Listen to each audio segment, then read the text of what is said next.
السلام علیکم و رحمت الله و برکاته. خدمتی همه شما هم‌نیران و هموطنان عزیز و گرامی قدرم، امیدوارم که هر کجایی که باشین تنصیحت و سلامت باشین. هم‌نیران و هموطنان عزیز، همه شما رو به برنامه قدرت و حقیقت خوش آمدید میگویم. امیدوارم که امروز بتوانیم یک برنامه جالبی داشته باشیم و پیرامون چند موضوعی که اینجا من گذاشتم صحبت کنیم.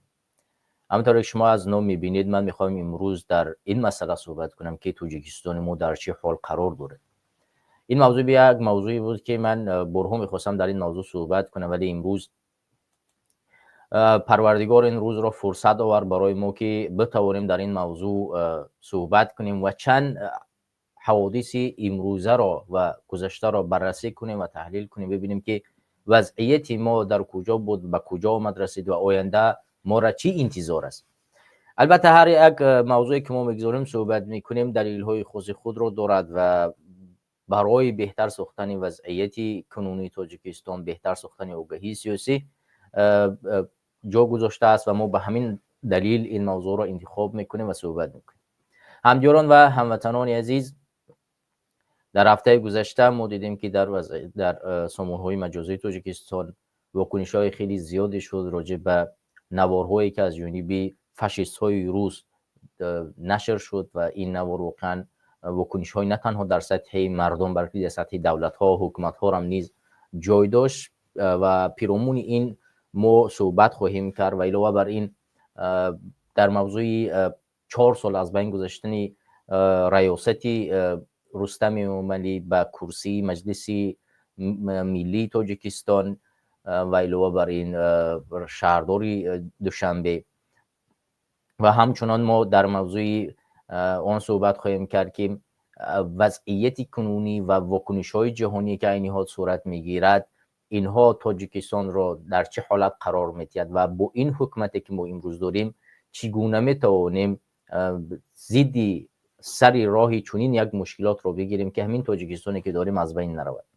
و در آخر صحبت کردیم حالتی شهروندان تاجیکستان و قرار داشتن موقع امروزی ما، یعنی موقع ارزشی ما امروز در کجا قرار دارد و تاجیکستان و شهروندان تاجیکستان در چه جایگاهی قرار دارند. این نکته را بسیار در آخر صحبت خواهیم کرد و خواهیم فهمید که ما چگونه برای بهتر ساختن این موقع تلاش خواهیم کرد و چه کارهایی را انجام خواهیم داد و حکومت امروز چه کارهایی را انجام میده. خب ما برمیگردیم به موضوع اول و صحبت میکنیم پیرامون واکنش‌هایی که در سطح دولتی و در سطح مردمی صورت گرفت. همونطور که شما هموطنان و همدیران عزیز میدونید، در هفته گذشته فاشیست‌های روس متاسفانه با برخورد خیلی بدی نسبت شهروندان آسیای مرکزی بسیار برخورد بدی کردند که این نوار در سطح رسانه‌ها خیلی پخش شد و واکنش‌های خیلی زیادی از جانب همه کشورهای آسیای مرکزی صورت گرفت. در اونجا گفته میشد که شهروندان قرقیزستان، ازبکستان و تاجیکستان قرار دارند.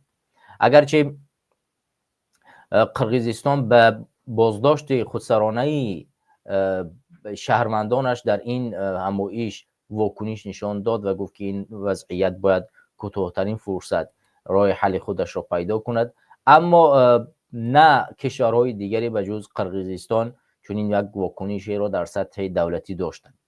حالا ما برمیگردیم که چرا روسیه چنین برخورد میکند با مهاجران مهنتی از آسیای مرکزی. هفته گذشته در رسانه‌های مجازی پیش از آنکه که این برخورد نشر شود و مردم واکنش نشان بدهند، یک تحلیلگری شرکتی تشکیلات تحلیلی در برلین اگر اشتباه نکنم از مشکلات مهاجران مهنتی خبر داد که مشکلات مهاجرت مهنتی این است که عین حال برای برگرفتن سرباز از این مشکلات حکومت فدراسیون روسیه تمام تلاش‌ها را میکند، چی از زندانی‌ها شروع کرده، از کسایی که جرم میکنند، از کسایی که به یک قانون شکنی نسبتی بود و باش در فدراسیون روسیه میکنند، به هر علاج به طریق فشار کوشش میکند که از اینها سرباز بگیرد و به جنگ اوکراین بفرستد. حالا به طریق پول باشد، به طریق فشار باشد، به طریق زندان کردن باشد، به هر طریقی که نباشد تلاش و کوشش میکند که از این مردم سرباز بگیرد و به فدراسیون روسیه ببرد. این اولین نقطه ای است که حکومت روسیه تمام تلاش ها را میکند تا مردمی که در اینجا سالها به گفت اصطلاحی حکومت روسیه از مردم روسیه نان و نمک و این را خوردن، باید آماده باشند که برای فدراسیون روسیه بروند جان خود را چکار کنند، بسپرند. از این طریق تمام کارها را میکند که اینها بروند در جنگ اوکراین اشتراک کنند. حالا قرقیزستان قانون قبول کرده است و شهروندان خودش را نمیگذارد که در این جنگ بروند اشتراک کنند. یعنی قرقیزستان همسایه کشور ما حد امکان امروز یک صاحبی پیدا کرده است و این صاحب اینها سر راهی هموطنان خودش را، یعنی شهروندان خودش را گرفته است که در جنگ‌های بیگانه و کشورهای خارج نروند، اشتراک نکنند. در صورت اشتراک کردن نسبت آنها پرونده جنایی باز کرده می شود. من یادآور می شوم که در تاجیکستان چنین قانون وجود دارد، اما در حالت جنگ در دیگر کشورها، به غیر از کدام کشور؟ به غیر از روسیه. یعنی در حالت روسیه این حالت صورت نمیگیره، این استثناست.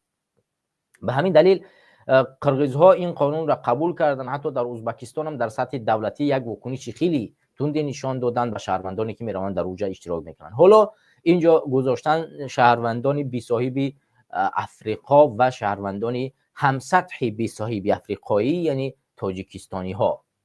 ما همین هفته گذشته خبرهای درگذشت چندین زندانی تاجیک و این گونه که به جنگ اوکراین برده شده بودند از طرف روسیه و اینچنین یک ساکن ولایت مختار کوهستانی بدخشان نیز که در این جنگ جان یعنی کشته شد، ما خبر گرفتیم. به همین اساس یعنی فدراسیون روسیه تمام تلاش ها را میکند که این گونه کسایی که میتوانند حد امکان همچون یک چوبه بروند در همین جنگ کشته شوند، سوخته شوند، که سر راه اوکراین ها را بگیرن که این طرف بیان، یا اینکه همچون یک پیچکه‌ای که بتوانه اوکراین ها را بترسونه و اونها از جای پنهانی خود بروین که اینا بعد از آسمان یا از دیگه طریق بزنن و پیش بروند، اینا رو میبرن استفاده میکنن. برای نمونه مثال یکی از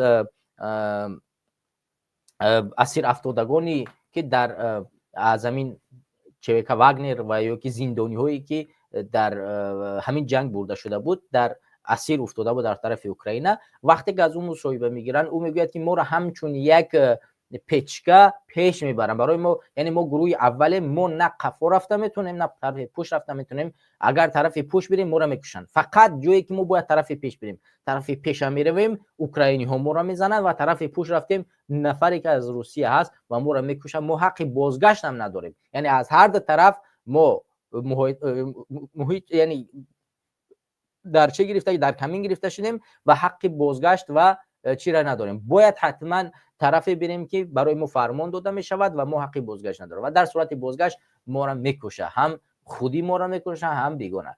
از این طریق ما میتونیم بگیم که این اشخاصی که یعنی شهروندی فدراسیون روسیه نیستند و در خدمت حربی قبلا نبودن و همچون یک نفری که امروز سازشنامه نوشتن با هر طریق فشاری نبوده به فدراسیون روسیه و رفتن در جنگ اشتراک میکنن، اینها فقط با یک مثال اشتراک میکنن برای یعنی قربانی شدن، همچون چوب سوختن و این امثال این. به همین طریق اینها را میبرن در اوج استفاده میکنن و اگر که رفتنی نباشه تو را فشار میبرن. از کدام طریق فشار میبرن؟ ما حالت ها را میبینیم که در سال گذشته زیاده از 100 و چند هزار فقط تاجیکستانی از فدراسیون روسیه اخراج کرده شد، اخراج اجباری. و امسال در این طول چند ماه اخیر، این 4 ماه اخیر، ما میبینیم که حکومت فاشیستی فدراسیون روسیه تمام تلاش ها را میکند تا یک برخورد خیلی بدی نسبت مهاجران مهنتی تاجیکستان داشته باشد. من این حال اگر که من بتونم این نوار من برای شما نشان بدیم، خب شما میبینید من ایرا کوشش کنم در جای برای شما در جای شما برگزار کنم اسم تلگرام ما یا که اسم تلگرامی که در اینجا هست مشخص نشود، چون به خطری تلگرام رو باید نیز دید.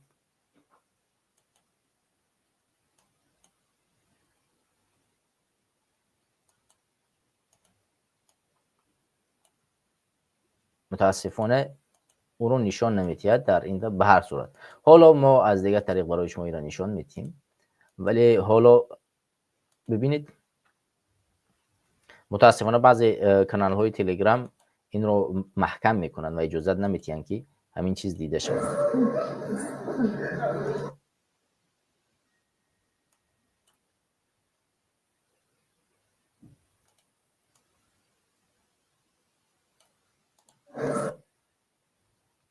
خب همطوری که شما در آینه نیلگونی خود میبینید، این نوار ما به سمت شما برسونم. همطوری که شما ایران میبینید، من ایران کوتاه‌تر کنم تو این. خب همطور که شما میبینید این نواری است که در شبکه‌های مجازی هفته گذشته نسبتی شهروندان آسیای مرکزی از جانب فاشیست‌های روسیه صورت گرفت و شما هم طریق میبینید این نوار رو چگونه دستگیر میکنن. Москву вниз опустил.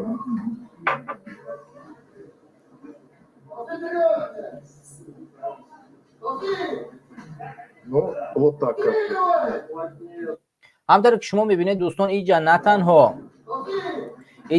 Ну, вот так. اینجا دوستان همطور که شما میبینید اینجا نه تنها اینه که اینها رو آوردن لباسانشون کشیدن و در اینجا خواب کردن، بلکه با اینها لطکوب هم کردن، ضربه هم زدن، شتر زدن، مشت زدن. همطوری که بدن این نفر رو میبینید در عکس، اگر شما همطوری که مشکای ما رو روی اکران خود میبینید، در اینجا میبینید این نفر رو هم همچنان زدن و بازم اگر ما اینجا ببینیم طرف این طرف اینجا رو ببینید اینها رو هم زدن. یعنی این نه تنها اینی است که یک برخوردی که فقط بیاین مردم یعنی لوچ کنن در بازداشتگاه نگه بدارن، یعنی که در همینجا برای بردن مثلا اداره پلیس و یا امثال آن، بلکه اینا میخواهند از این طریق نشان بدهند که روسیه جای شما نیست. اگر شما نیایید برای ما کار کنید، جان فدایی کنید و هر کاری که ما میخواهیم شما انجام بدید، در عوض اون چیزی که شما می روسیه رو میسازید، ساختمان‌های بلند میسازید، پسترین کارها رو میکنید که روسیه پیشرفت کند و برای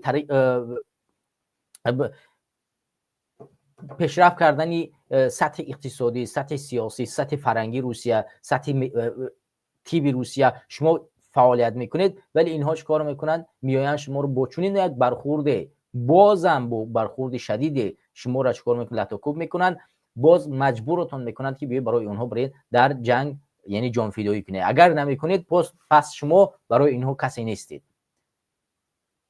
پس این روز نرسید است که ما مردم باید بدونیم که یگانه جایی که ما میتوانیم در اونجا سرفرازانه زندگی کنیم این کشور خود ماست، تاجیکستان است که ما تاجیکستان رو آزاد کنیم و کشورهای آسیای مرکزی رو برای خودمون بی ویزا کنیم، بدون ترانزیت کنیم، بدون تماجنی، که ما بتوانیم با یکدیگر یک سودای آزادی داشته باشیم و در داخل وطن خودمون آزادانه و شرفمندانه زندگی کنیم. ما را هیچ وقت در هیچ کشور دیگری اجازت شرفمندانه زندگی کردن رو نمیتین. در یگان کشوری که در اونجا فرهنگ ما نیست، مطمئن باشید که در همونجا برای ما شرفمندانه زندگی را اجازت نمیدهند. درست است که شاید امروز بعضی از شما سوداگر یا بعضی از شما یگان کاری کلانتری میکنید، ولی وقتی که در یگان ریدی که امروز انجام داده می شود شما را دستگیر کنند، نا احترامی نسبت شما صورت میگیرد. برای اونها فرقی ندارد تو کی هستی و چی هستی. امروز به سر هر یکی تاجیکستانی اومدنی است، فرقی نمیکند که تو از کجایی، به سر هر یکی آسیای مرکزی میآید. برای همین ما امروز باید بر بخیزیم، فرقی نمیکند. ما میبینیم که امروز قرقیزستان واکنش نشان میدهد، صاحب پیدا کرده است و میگه چنین یک برخورد باید محکوم کرده شود و از جانب روسیه باید کسانی که این کار کردن به جوابگری کشیده شود. چنین یک برخورد را من نمیپذیرم نسبت شهروندان خود بود، ولی در تاجیکستان در دهان خود پخته زدن، بستن و در گوشای خود پخته بستن و نه حرفی نمیزنن. همین طریقی که یگان واکنش رو نمیبینن. اینقدر واکنش تون از جانب شهروندان صورت میگیرد و حکومت ما خاموش است، همین طریقی که هیچ چیز رو ندیده است، در حالی که کس یک نوار میکند در شبکه‌های اجتماعی، فردا پیداش میکنن در خونه‌شون میرن در تاجیکستان و با او ظلم میکنن دیگه تو چرا اعتراض کردین و نسبت حکومت چیزی گفتی. چون این نوارها را شما در کوتاه‌ترین فرصت پیدا میکنید. چرا نوارهایی که نسبت این ملت پس زنی میشود، شأن شرف این ملت، آبروی این ملت را میبرند، شما واکنش نشان نمیدید، هیچ حرف در سطح دولتی نمیزنید. یکی از کثیف‌ترین انسان رو در سر قدرت در وزارت خارجه گذاشته، سیراج‌الدین محی‌الدین رو، و کار را انجام نمی‌دهد و باز نگاه نکرده به همه همین ذلت. همین هفته پسر امامعلی رحمانوف، شهردار دوشنبه، رئیس مجلس ملی، باز به همتای خود رئیس مجلس ملی روسیه دیدار کرد. دیدار گفتگو اصلا این موضوع این مسئله ها نیست. در ماه گذشته باز رحمان را روسیه رفت، در روسیه سفر و دیدار داشت و چگونه کارها را انجام داد. در مسئله مهاجرت ما گفتگو کردیم. پیشوای ملت، اساسگذار فلان بیسمداد رفت در روسیه، فلان مسئله مهاجرت مهنتی، فلان مسئله را حل کرد. کجا حل شد؟ کدام مسئله را در فدراسیون روسیه حل کردید؟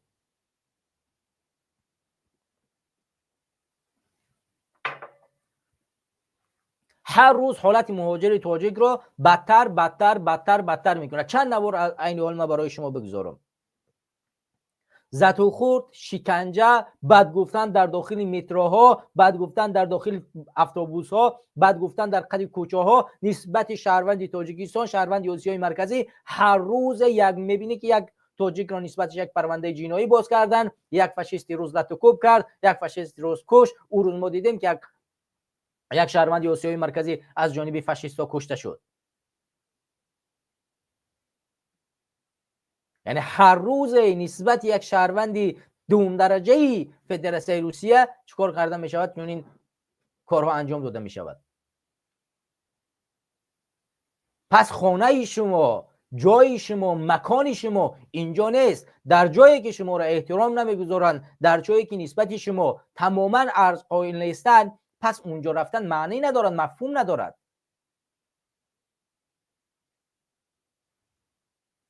بیایید واکنش قرقیزستان رو ما در همین مسئله ببینیم که قرقیزستان در همین مسئله چگونه واکنش نشان داد و چرا ما شهروندان تاجیکستان حکومت خودمون رو موظف نمیکنیم که بیاید و این بدبختا را چکار کند؟ به حد امکان یک واکنش نشان دهد.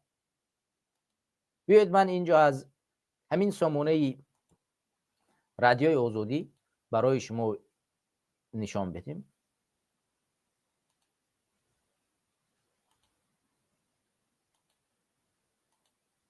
ببخشید به نظرم که اینجا این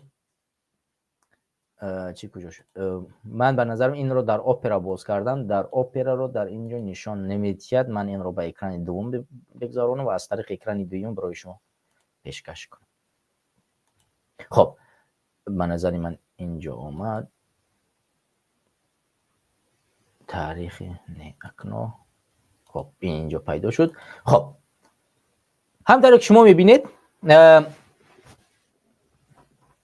در روی آینه نیلگون خودتون میبینید که لطوکوب و تأخیر کردن واکنش قرقیزستان به بازداشت گروه مهاجران.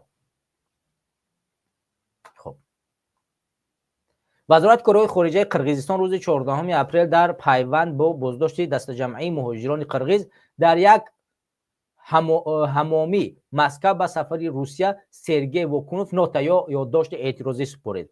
وزارت تقاضا کرده است که حقوق شهروندان قرقیزستان در روسیه حفظ کرده تا شریکی استراتژی دو کشور از این گونه حادثه خللدار نشود. نیروهای روسیه روز 10 اپریل در همامه بادراست در مسکو بدون کدام ضرورت با استفاده از زور مهاجران بازداشت شده تفتیش کردند. به نقل یکی از آنهایی که آن زمان در همامه بود، مهاجران 5 ساعت لطوکوب و تحقیر شدند. ببینید 5 ساعت.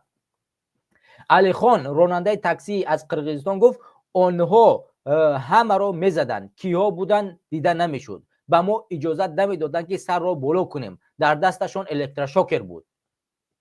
این مهاجر افزود که نیروهای روسیه آنهایی را که جسماً قوی بودند به خود بردند. شخصانی که ریشدار هم جدا کرده بودند. ریش یک نفر را همانجا قیچی کردند. وقتی سرکشی کرد در رویش زدند. به سوال یکی از همراهان ما که پرسید چرا میزنین، آنها گفتند چون اینکه شما را دوست می‌داریم. یعنی زدن به خاطری که شما را چیکار میکنیم دوست می‌داریم.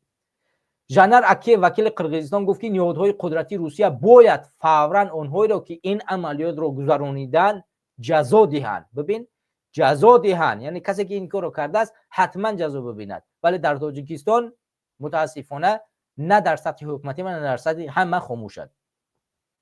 هموطنان مگر این درست است که یک گروه زیادی آدمان با امان به همامه تاجرای قرقیز در مسکو در آمده هموطنان ما را بیرحمانه میزند. دفعه گذشته هم همین خیل به بینای صاحبکاری قرقیز زده در آمدند و آدمان را بدتر از تروریست زدند گفت او.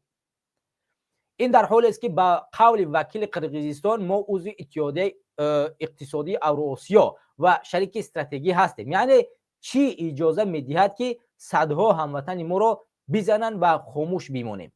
بار اول نیست که نوار به صحنه‌های بازداشت تحقیرآمیز و لطاکوب مهاجران آسیای مرکزی از سوی نیروهای روسیه رسانه‌ای می شود.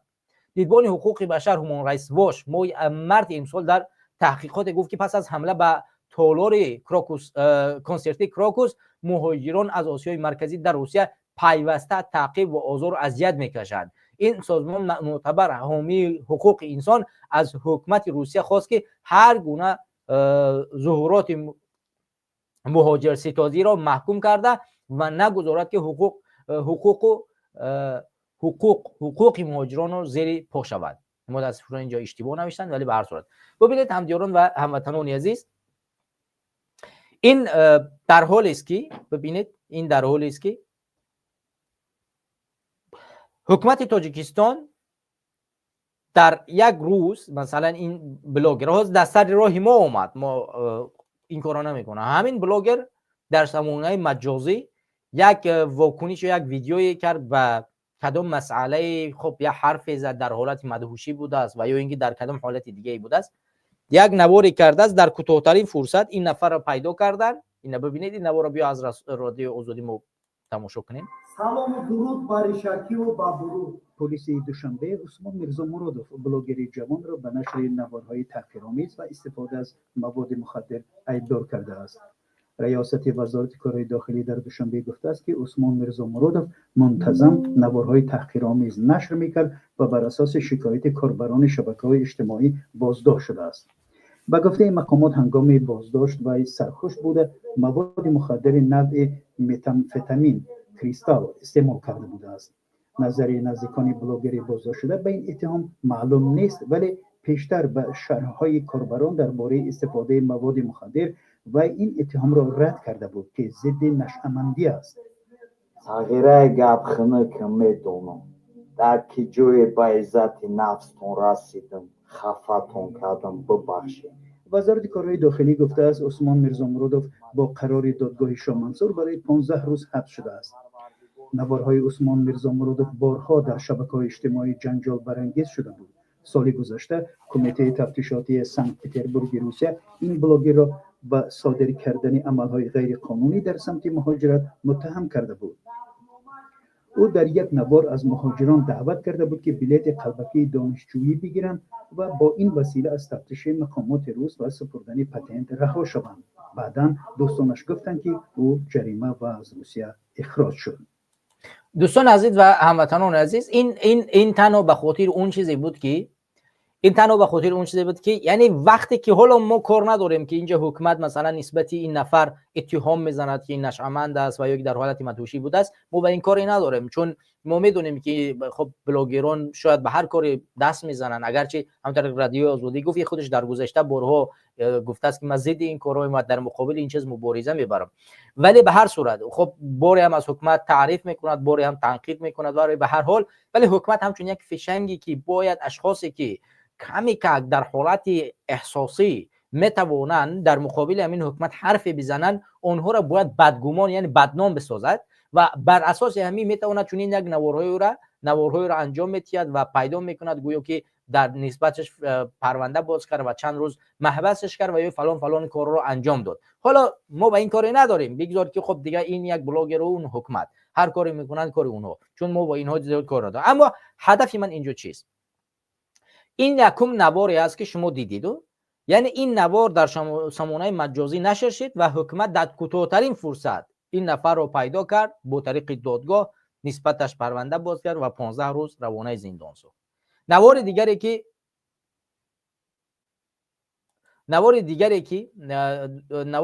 که نشر شد، این نواری که ما برای شما گذاشتم. یک بار دیگر من این نوار دیگر رو به سمت شما برسونم و این نوار دیگر رو شما ببینید.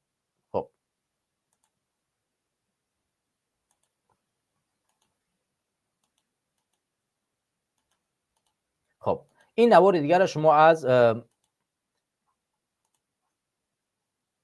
اکنا تلگرام، خب این نوار رو شما دیدید. این نوار دوم است. نوار دومی که لاتوکوب شد و این نوار در سامانه‌های مجازی بیشتر از هر جای کسی دیگه و از هر جای دیگه بیننده گرفته بود. یعنی چونان بینندهش زیاد بود. حالا سوال به میان میاد که چگونه این نوار در دست مقامات حکومتی تاجیکستان نخورد و نواری که یک بلاگر یک حرف زد در کوتاه‌ترین فرصت پیدا شد و نسبتش پرونده باز کرده شد. چگونه؟ حالا ما از مخالفای تاجیک حرف نمیزنیم که یک مخالف تاجیک یک نواری میکند و او پیدا کرده میشود، نسبتش در همون زمان پرونده جنایی باز کرده میشود و خانوادهشون میروند تحقیر تمسخر میکنن و هزار.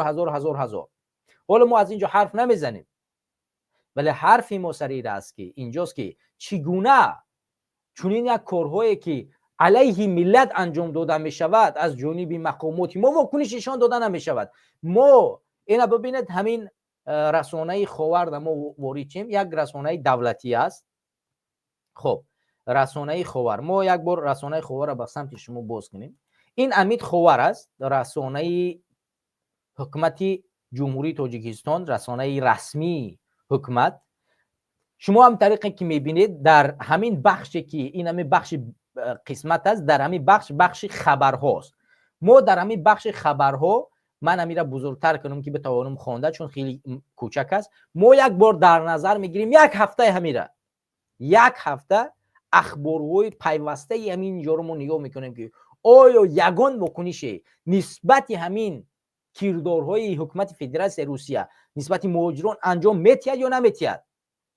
رسانه رسمی دولتی حتی اگر لازم باشد، این شما بخواید من در همین پیش شما در نزد شما باز هم سامانه وزارت کارهای خارجه تاجیکستان رو که یکی از نهادی مسئولی چنین واکنشی است به سمت شما باز اونم میارم. خب امید خاور بسیار این رسانه همه این معلومات را در کوتاه‌ترین فرصت نشر میکند، ولی بهتر است از همین رسانه ببینیم، چون این رسانه میتوند از دیگه جاها را معلومات رو بیارد. یعنی شاید در یک سطح پایانی نشد. من پیش از اونی که اینجا درم این رسانه رو ندیدم، تو اینه که فکر نشود شما بگید که نه شما در اومدید این رسانه رو پیگیری کرده در اینجا نبود. نه، ما با هم این رسانه رو میبینیم که در طول یک هفته یعنی چه اخبار را نسبت همین واقعه نشر کردن، چه خوبی های برای تاجیک و تاجیکستانی ها اینها میکنن.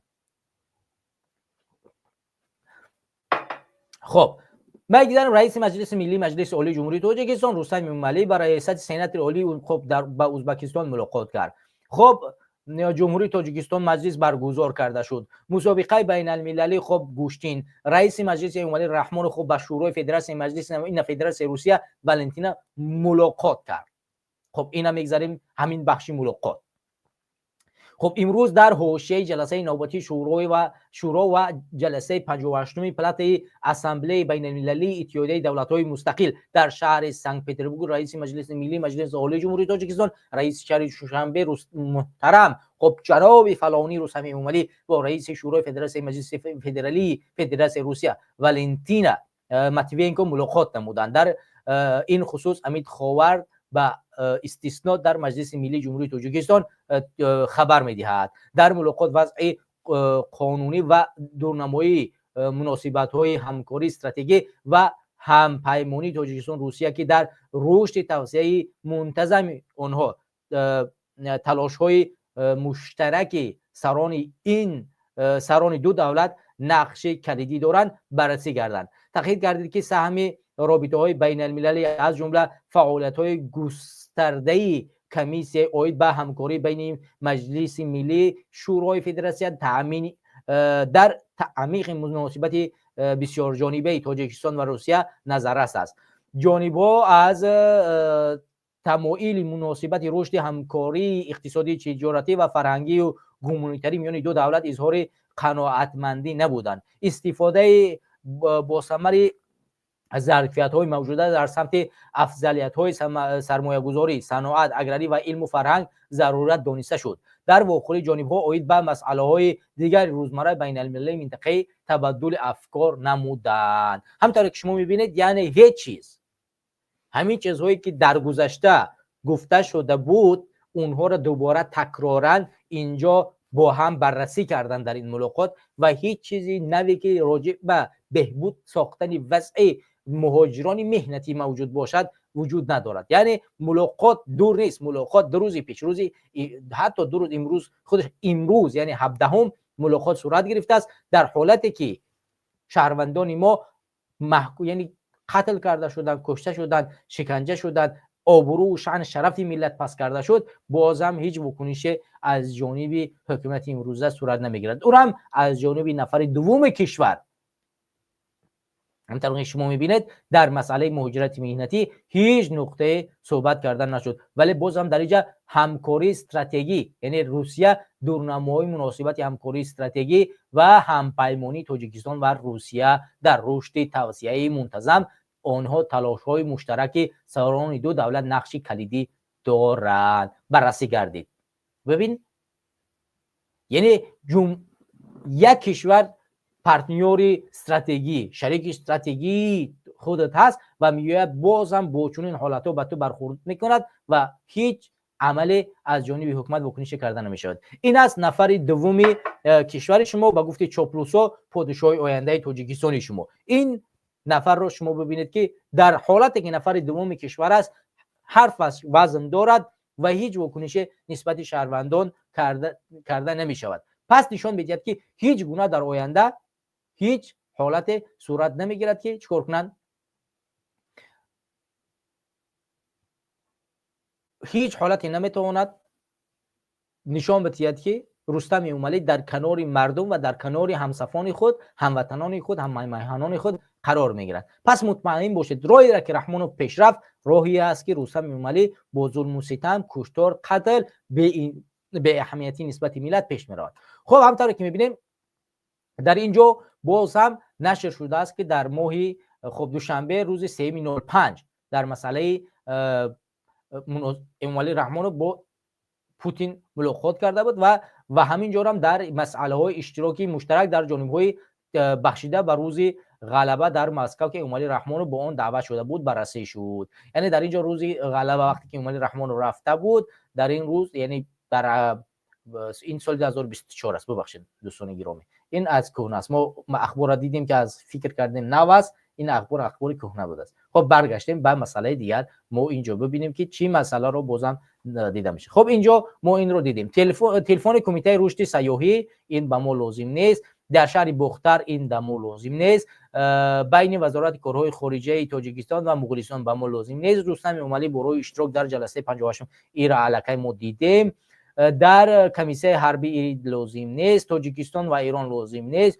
جام آسیا لازم نیست، خب مراتب اول بین خوانندگی لازم نیست، خب این شم دروغ، نمایندگان تاجیکستان این شم دروغ، جلسه 4 کمیسه این شم لازم نیست، غالبیتی با اینا ببینن اخبارها رفتن میگیریم. در تاجیکستان تا 10 درجه لازم، رئیس مجلس نمایندگان میگه خب لازم نیست، خب مناسبت دو جانبه بسیار خوب تاجیکستان و اومالو خب درآمد با مسابقه این لازم نیست، شهر دیوم خب بیا اینم جا رفتن میگیریم، اینم جا من نمیخوام با شما را ببینید سمارتفون در دوشنبه خب در ناحیه ایل اوید بلند برداشتن خب دیگه اینم رفتن بگیریم. یگان اخبار ما میگذاشتیم در روز 16 داوری حقوقی لازم نیست و استفاده از خب لازم نیست، برندگان جایزه خب این در موضوع ما نیست.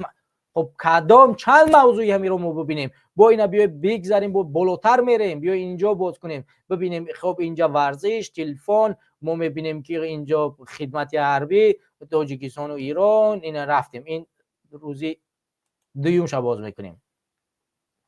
اینجا شما ورزش، خب اینجا شهر دوم تطبیق برنامه فیشنگ هماهنگسازی سیاسی خزینه بین المللی، خب در اینجا فرانسه در لازم نیست، خب ایش در بسنگ، خب دیگه این قطار، عمان، پول، همه موضوع هست، ولی موضوع مهاجرت مهنتی و واکنش حکومت امالی رحمانوف نسبت قضیه مهاجران مهنتی دیده نمیشود.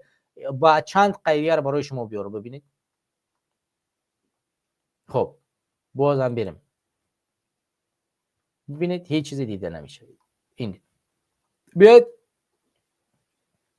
یک کار دیگر میکنیم.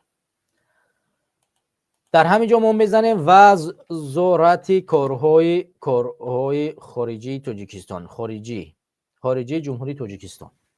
این وزارت کارهای جمهوری تاجیکستان ما میدرویم در وزارت کارهای خارجی جمهوری تاجیکستان. در اینجا ما در مسئله وزارت کو ببینیم، ملاقات با دیرکت عادی در مسئله اخبارها. اینجا اخبارها را میبینید، اخبارهای هفته، اعلان آزمون برای اشغال مناسبت‌ها، وزارت کارهای خارجه سفیر روسیه را با حضور پذیرفت، وزیر کارهای خارجه سفیر روسیه را با حضور پذیرفت. بیا اینجا این مسئله رو ببینیم. این میتواند یه مسئله باشد که ما شاید لازم داریم، شاید که سیروجدین نسبتش تهمت زدیم یا کار خوبی کرده است. بیا ببینیم. 17 اپریل سال 2000 وزیر کارهای خارجه جمهوری تاجیکستان سیروجدین موحدینوف سفیر فوق‌العاده و مختار فدراسیون روسیه در جمهوری تاجیکستان سیمیون گیورگیو را به حضور پذیرفت. ضمن ملاقات مسائل وابسته به تطبیق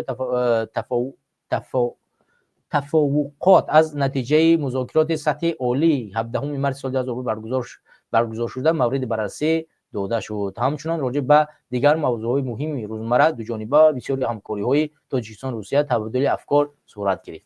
همونطور که شما می‌بینید یعنی هیچ چیز در مسئله مهاجرت مهنتی صورت نگرفت. خب اینجا شما اخبارها رو می‌بینید در این موضوع متاسفانه در سامانه وزارت کارهای خارجه جمهوری تاجیکستان نیز نمی‌بینید. این همون خائن ملیه که شما اسمش رو باید می‌دونید. این کسی است که باید در مسائل سیاست خارجه بسیار واکنش‌هایتون نسبت هر واکنشی که میشه انجام داده شد. بیاید یک مسئله یک بار موضح. خب نامون نسبش شما می‌بینید. سیروجدین موحدین وزیر کارهای خارجه جمهوری تاجیکستان 17 فوریه سال 1964 در جمهوری تاجیکستان تولد شده است. تاجیک معلوماتش عالی، رتبه دیپلماتی سفیر فوق‌العاده و مختار دارد.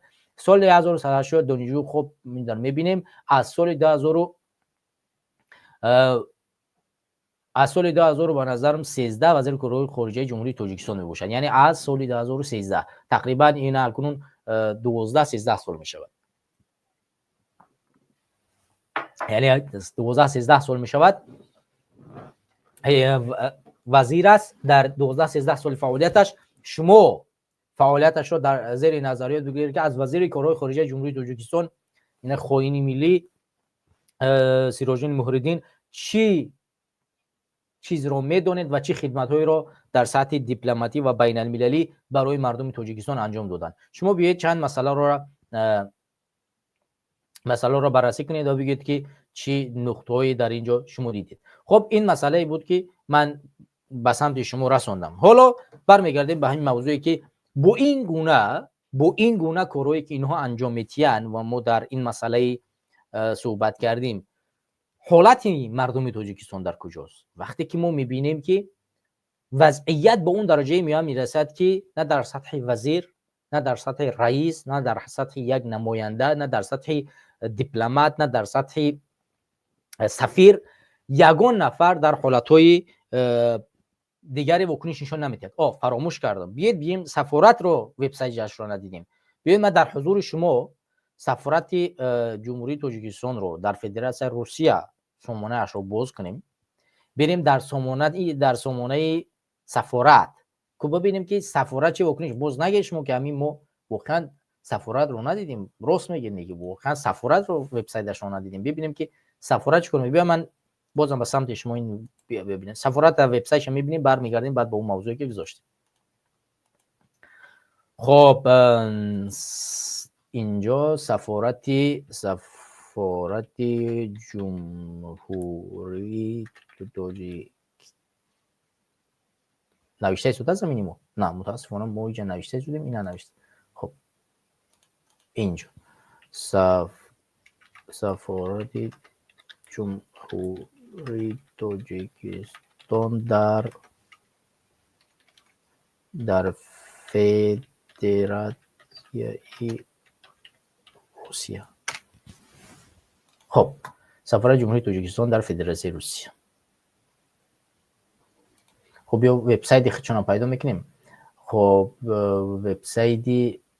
وبسایت خودشون در اینجا نشان نمیدید که وبسایت دارن ندارن، ولی بیا از جانبی چی پیدا کنیم؟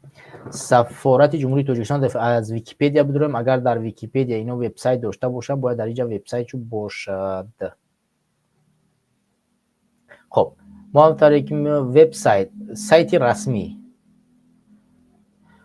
посольство Республики Таджикистан و Российской Федерации و زبان تاجیکی. بله خب اینجا ما پیدا کردیم یک سامانه رسمی. همونطوری که میبینید این همون سامانه ای است که ما دیدیم، یعنی وزارت کارهای خارجه جمهوری تاجیکستان، چون به نظر من که اینها وبسایت ندارن. اگر وبسایت می داشتن ما پیدا میکردیم. همونطوری که میبینید در ویکی‌پدیا در سایت رسمی اینجا اومده است فقط وبسایت وزارت کارهای خارجه جمهوری تاجیکستان و دیگر سامانه ها دیده نمی شود و وجود نداره. به همین خاطر من فکر میکنم که شاید وبسایت ندارن اینا تا حال.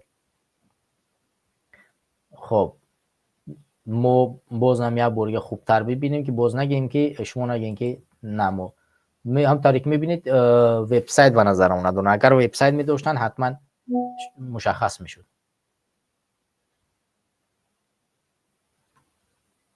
دوستان گرامی شما یگان صدا میشنوین؟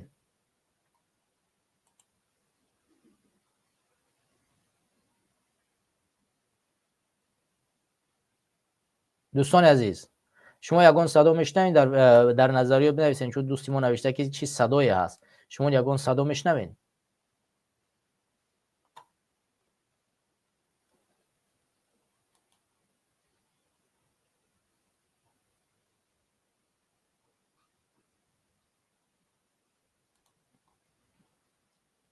بچه ها صدای من هست؟ بله صدا خوب است و صدای دیگری رو نمیشنوید. از دیگه اطراف برادرها گفتن که یک صدای دیگری میاد. خب همدیران و هموطنان عزیز، خب برادری که مینویسن یگان صدای دیگری نیست، میگن صدا خوب است. کو چگونه؟ شاید شما در یوتیوب چیزی رو موندین گوش میکنید، از دیگه طریق صدای در شما میاد ولی در دیگه برادرها هیچ صدایی نیست. صدا خوب است، یگان مشکل ندارد. بچه‌ها در استودیو میگن یگان مشکل نداره برادرها. خب دوستان و هموطنان عزیزم، طوری که شما دیدید سفارت وبسایت ندارد و یا شاید که دارد و ما پیدا نکردیم، ولی به هر حال برمیگردیم به موضوعی که ما گذاشتیم. دوستان گرامی و هموطنان عزیز، وقتی که ما میبینیم چون این حالت به میان میآید و واکنش از جانب حکومت تاجیکستان صورت نمیگیرد و در سطح سفیر و دیپلمات و رئیس و وزیر و خب دیگه پرزیدنت این کارها انجام داده نمیشود، پس ما میتونیم بگیم که موقع امروزه یک موقع خیلی پستی قرار دارد. چه در سطح بین المللی چه در سطح داخلی هیچ گونه کارهای صورت نمیگیرد. ما میبینیم که سطح امروزه زندگی مردم تاجیکستان چه از دیدگاه اقتصادی، چه از دیدگاه اجتماعی، چه از دیدگاه سیاسی در پسترین حالت قرار دارد. ما وضعیت اقتصادی تاجیکستان را وهیم بودنش خیلی خوب میدونیم. ما میدونیم که مردم ما در بدترین حالت اقتصادی قرار دارند و اگر که همین روز فدراسیون روسیه مردم را خارج کند و کشورهای خارجی که برای تاجیکا جای کار تامین میکنند و رزق روزی برای اونها فراهم کردن که بیان در اینجا کار کنند، اگر اینها بند کرده شوند، وضعیت اقتصادی تاجیکستان در بدترین حالت قرار میگیرد و مردم تاجیکستان بسیار در حالت شدیدی قرار میگیرند. این یک نقطه ای است که امروز مردم ما قرار دارند. در داخل وطن ما با جای کار مردم رو تامین نمیکنیم، مردم جای کار ندارند، مردم منتظر هستند که از خارج برای اونها پول بفرستند و دزدی و فحش و فساد خیلی زیاد شده است. به یکدیگر اعتماد و باوری موجود نیست و این وضعیت اقتصادی را باز هم وهیمتر میکنند. ما هر روز میبینیم که در رسانه مجازی هزار انسان میبراید از مشکلات اقتصادی خود اعلان میکند و برای او کمک پولی و که یاری دیگری طلب کرده می شود و هر روز اینها زیاد میشوند و کم نمی شوند و این نشان میدهد که وقتی وضعیت اقتصادی بدتر است. وضعیت اجتماعی را ما میبینیم. وضعیت اجتماعی در تاجیکستان امروز نبودن باوری به یکدیگر، ما میبینیم که در مکتب ها امروز همه گونه سختی ها نسبت حالت ها اومده است. ما میبینیم که رسانه ها کاملا از بین برده شدند. ما میبینیم که تمام اشخاصی که میتوانند تاثیر بگذارند یا کمک کنند به دیگر از بین برده میشوند، چه در خارج کشور. مثلا ما در اول همین برنامه ویدیوی عزت امان رو گذاشتیم که یکی از حامیان حقوق مهاجران مهنتی بود در فدراسیون روسیه و صلح برای مهاجران مهنتی خدمت کرد و از جمله در حالت به وجود آمدن کرونا ویروس که بسیار حالت سخت برای مهاجران مهنتی بود و او یک حالت اجتماعی را به میان آورد و توانست تمام مهاجران مهنتی که در حالت بد قرار میگیرند به اونها کمک برساند. ولی ما دیدیم که در یک حالت خیلی سخت قرار گرفت، به یک مدت او را نسبتش پرونده باز کردن، شهروندی فدراسیون روسیه رو باطل کردن و او را از فدراسیون روسیه خارج کردن و دیدیم که حالت مهاجران مهنتی در خارج کشور وضعیت اجتماعی چگونه شد. یعنی حامیه که وضعیت اجتماعی مردم، وضعیت سیاسی مردم ما را بهتر بسازد، امروز اگر پیدا شود هر کسی که نباشد در کوتاه‌ترین فرصت سر راه او گرفته می شود. نه اینه که او را میگذارند به این ملت خدمت بکند، برعکس میخواهند سر راه خدمتکار مردم رو بگیرند. کرامت شریفوف نمونه مثالش است، وقتی که میخواست به مردم مهاجر مهنتی کمک کند و خدمت کند و ما دیدیم که نسبتش پرونده قلابی باز کردن، پاسپورتش رو انولیرovat کردن و به تاجیکستان استرداد کردن. وقتی در تاجیکستان در اونجا بود اولو نمیدونم نسبتش هزار یعنی شهروندیش برقرار نکردن، یک انسان بیکس و بیشمار در اونجا زندگی میکرد بدون یک شهروندی یا به حالت مرموز از دنیا درگذشت، نسبتش نمیدونم زهرش دادن و هزارها کار دیگه ای که ما نمیدونیم نسبتش چه حالت رو خود داد. و بعد از اون این باره عزت امان به میان اومد. نسبت عزت امان چیکار کردن؟ عزت امان نسبتش پرونده باز کردن، هزار تهمت اتهام زدن و هزارها بهتان رو نسبتش کردن و پاسپورتش انولیرovat کردن و تاجیکستان بردن. کریم جان یوروف حقوقدان و حامی مهاجران مهنتی بعد از عزت امان کارهای زیادی دیگه را انجام داد. ما میدونیم که با یک سازمانی که یک زنی گرجی تبار بود یا که حالا ازبکستانی بود یا نیست، حالا از هر کجایی بود، با اون بسیار از مهاجران مهنتی دفاع میکردن. ولی ما دیدیم که نسبتش باز هم در روسیه پرونده باز کردن، در تاجیکستان نسبتش تهدید و فشارها صورت گرفت و او هم مجبور شد فدراسیون روسیه رو ترک کند و هزارها اشخاص دیگری که میتوانستند یک خدمت برای آبروی شأن شرف همین مردم بکنن، سیاست تاجیکستان رو در عرصه بین المللی برارن، موقع تاجیکستان رو حفظ کنن. ولی ما دیدیم که در کوتاه‌ترین فرصت نسبت اینها پرونده باز شد و اینها رو چکار کردن؟ از صف مهاجران مهنتی بیرون بکنن و نبگذارن که اینها به همین مردم خدمت کنن. ما نمونه مثال در داخل وطن داریم. وقتی که در داخل وطن دلیر امامعلی یک روزنامه‌نگار و بلاگر مشهور کشوری ما و شما در اطراف خود 3-4 نفر دیگر رو جمع کردن به حضور عبدالله غربتی،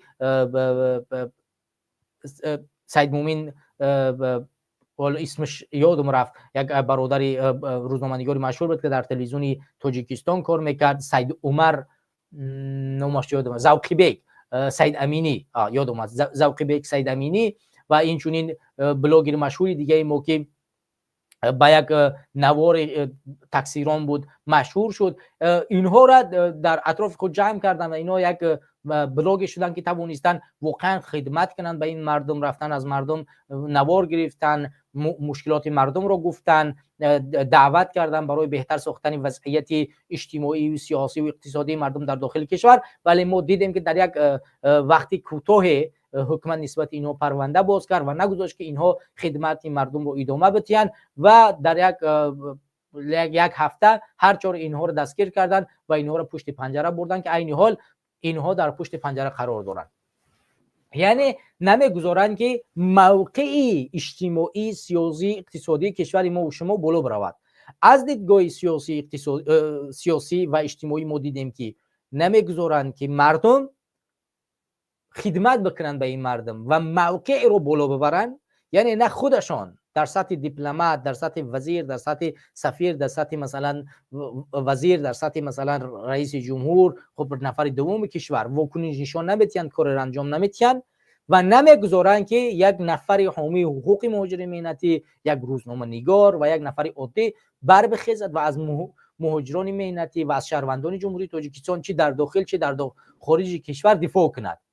اگر ما بر بگردیم در سطح دیگر، مثلا در سطح اقتصادی، ما در سطح اقتصادی هم این مشکلات رو میبینیم. مثلا موقع تاجیکستان در سطح اقتصادی در پایان‌ترین حالت قرار دارد. چرا چنین است؟ وقتی زید سعید، یکی از تاجران مشهور و وزیر پیشین صنعت کشور ما و شما، تجارتش از خارج کشور به داخل وطن برد، در داخل وطن به 10,000 نفر جای کار میداد، تأمین میکرد و میخواست که این دولت و این ملت پیش برود و حتی اعلان کرد که من میخوام من یک حزب تاجیکستانی نو بکشم، پارلمان برم، از طریق پارلمان یعنی تاجرها را دستگیری بکنم، لایحه را پیشنهاد کنم که به وضعیت اقتصادی کشور یعنی تطبیق شود و وضعیت اقتصادی کشور پیش برود. دیدیم که پشت پنجره رفت. بعد از او عمر علی قوتف، صاحبکار معروف کشور ما و شما و تاثیرگذار حرکت سیاسی گروه 24 که اون برآمد و او اقتصاد میدونید که با چندین هزارها در داخل وطن جای کار میداد، تامین میکرد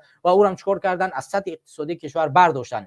بعد از اون ما میدونیم که امید 88 بود، کسی که با مسئله نفت مشهور بود و امید 88 در افکارهای زیادی داشت در تاجیکستان و ما دیدیم که او را نسبتش پرونده باز کردن، زندانش بردن و در زندان اخیر به قتل رسانیدنش. و همین گونه ما بالفاصله میتونیم ده ها نفر، هزارها نفر رو اسم ببریم که ما میتواند نمونه باشد که در تاجیکستان نسبتش پرونده باز کردن و نگذاشتن که اقتصادی کشور در سطح بین المللی بالا ببرد.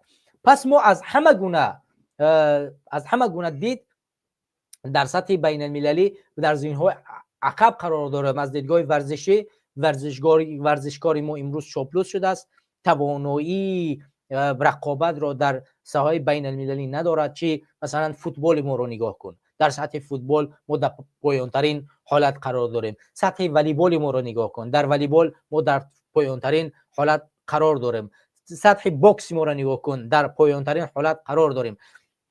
خب کدام ساحه شما نگاه نکنیم در سطح ورزشی ما در المپیکی ما میبینیم که کشور ما در پایین‌ترین حالت قرار دارد و در همین سال جای سوم رو مثلا چیزی که در سال 2012 رسول باقی گرفته بود این بار تکرارا گرفتیم و این وضعیت ورزشی ماست. هم در وضعیت اقتصادی را گفتیم که ما در وضعیت اقتصادی در پسترین زینه قرار داریم. در وضعیت سیاسی را گفتیم که ما امروز متاسفانه در ساحه دیپلماتیا و بین المللی ما هیچ گونه جایگاه و مقامی نداریم. ما میبینیم که ما فقط طلبنده کشورهای ابوالقدرت شدگیم امروز یا که کشورهای پولدار. ما هر جایی میرویم فقط از ملت خود یک ملت طلبنده را اشاره میکنیم که ما کشوری هستیم که ما فقیر هستیم، نادار هستیم، تروریست‌ها به ما حمله میکنن و برای ما پول، مال و فلان بیاره. یعنی در همه حالت از ساحه سیاست ما عقب مانده هستیم. کشور تاجیکستان رو به یک کشور طلبنده یا که گدا تبدیل دادیم.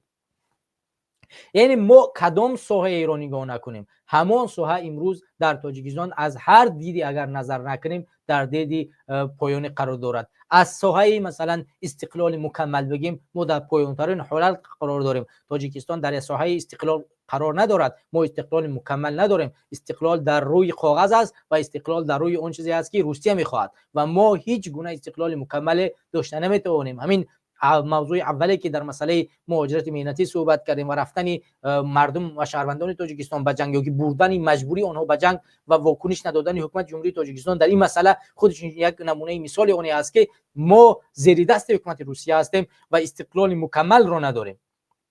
پس از همه دید امروزه وضعیت جمهوری تاجیکستان در پایان‌ترین حالت قرار دارد. حاضر ما در اول سوال گذاشتیم که ما برای پیشرفت و از این بحران برآمدن رو چیکار کنیم. ما این مسئله رو بودیم صحبت میکنیم که ما چگونه میتوانیم از این وضعیتی که عین حال به میان آمده است موقع خود رو بهتر بسازیم. میتوانیم این کار بکنیم. در این شک نیست که امکانیت بهتر ساختن موقع موجود است در همه حالت‌ها. یکم ما باید تمامی تلاش ها را بکنیم آگاهی سیاسی خودمون رو بالا ببریم. باید ما از تمام وضعیت امروزه جهان با خبر باشیم، بدانیم که یک کسی که برای ما امروز پول میدهد سبب پول دادن او به چی است، یک کسی که امروز برای ما نان میدهد سبب نان دادن او در چی است، یک کسی که امروز برای ما کار میدهد، کشورش رو دروازه‌اش رو برای ما باز میکند، هدفش چی است، مرامش چی است، چرا این دروازه‌اش رو برای ما باز میکند. یعنی این موقع، این هدف را، این آگاهی را باید ما داشته باشیم و بدونیم بعداً به اون کشور رو سفر کنیم.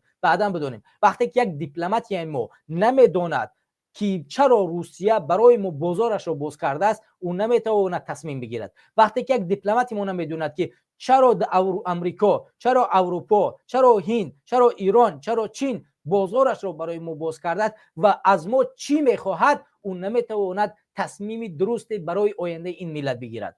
پس ما باید این آگاهی رو بیشتر بسازیم تا اینه که نه تنها در سطح کارگرهای دولتی بلکه در سطح مردم نیز این مسئله باید باشد که ما بدانیم که حکومت وقتی که کار یعنی شرطنامه میبندد به یک کشور، پشت پرده این چی میستد و از ما این کشور در عوضی که ما را به جای کار تامین میکنه چی میخواهد و چه هدفهای شومی در کشور ما و شما دارد و ما این مسئله رو باید بآموزیم. این یکم نقطه ای است که ما میتوانیم این مسئله رو ببینیم.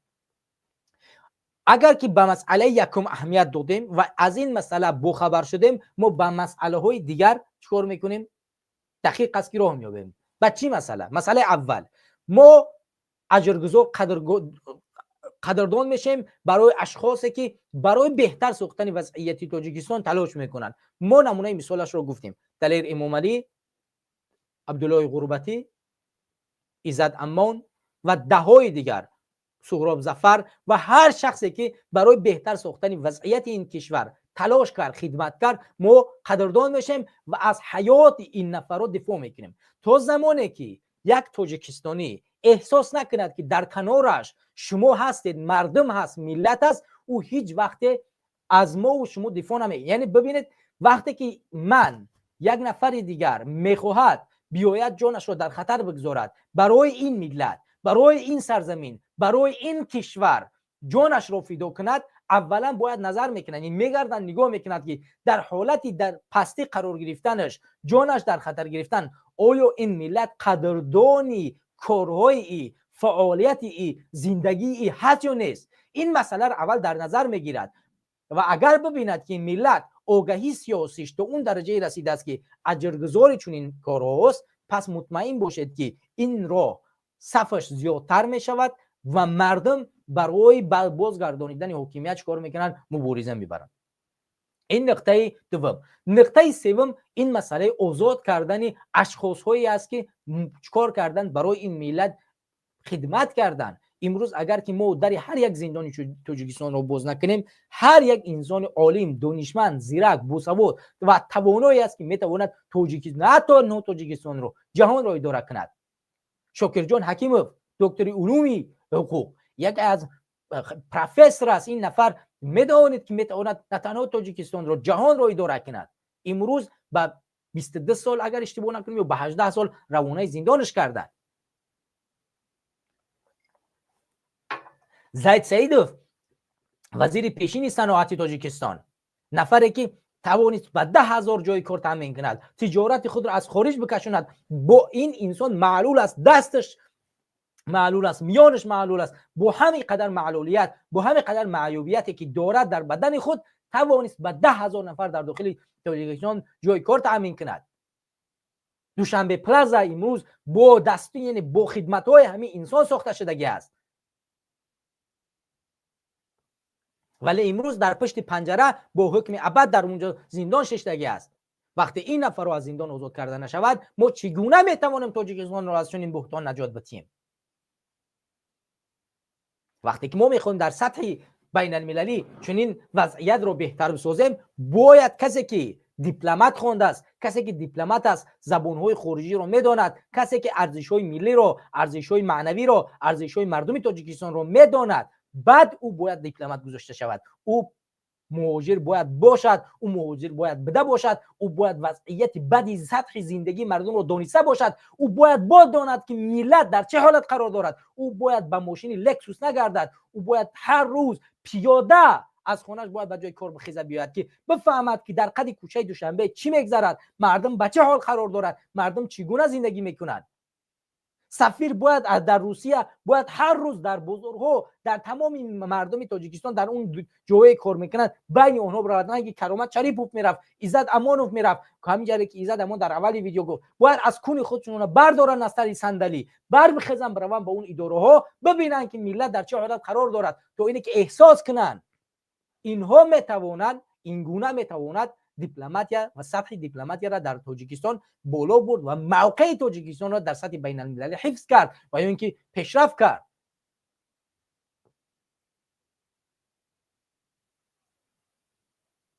برای همین همگران و هموطنان عزیز برای بهتر ساختن وضعیت، بهتر ساختن موقع باید ما به خودمون سوال کنیم.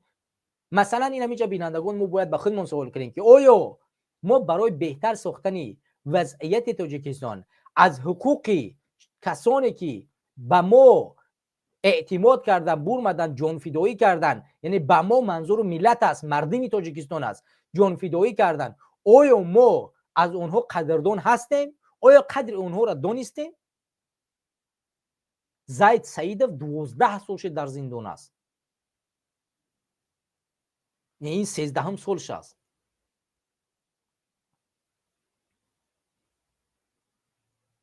آیا قدر همین شخصیت رو دانستیم؟ 10,000 نفر زیر دست همین انسان کار میکرد، 1000 نفرش به میدان برآمدن نمیتوانست.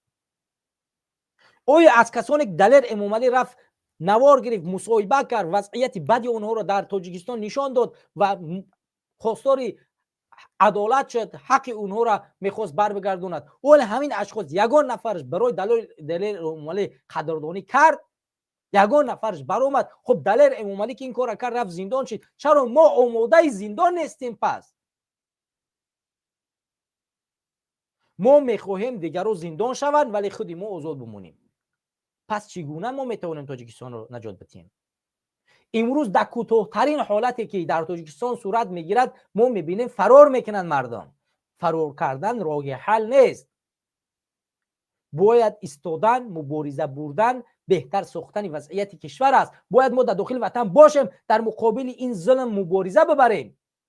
ما این همینجا میگیم که برادرو بیایید صحبت کنیم، یک نفر بیایید برای ما معلومات بدهید، بیایید با ما کار بکنیم، بیایید بریم در فلان ساحه در تاجیکستان کار بکنیم که فلان کار کنیم، آدمایی نیستن که چیکار کنن بیان در این کار با ما شریک شوند. دوستان و هموطنان عزیز، من در پایان شماره واتساپ رو میگذارم. اگر دوستان بخواهند به شماره واتساپ ما و یا تلگرام ما زنگ بزنن میتونن زنگ بزنن. من میتونم شما رو پیوست کنم و صحبت کنیم. دوستان این شماره واتساپ من است.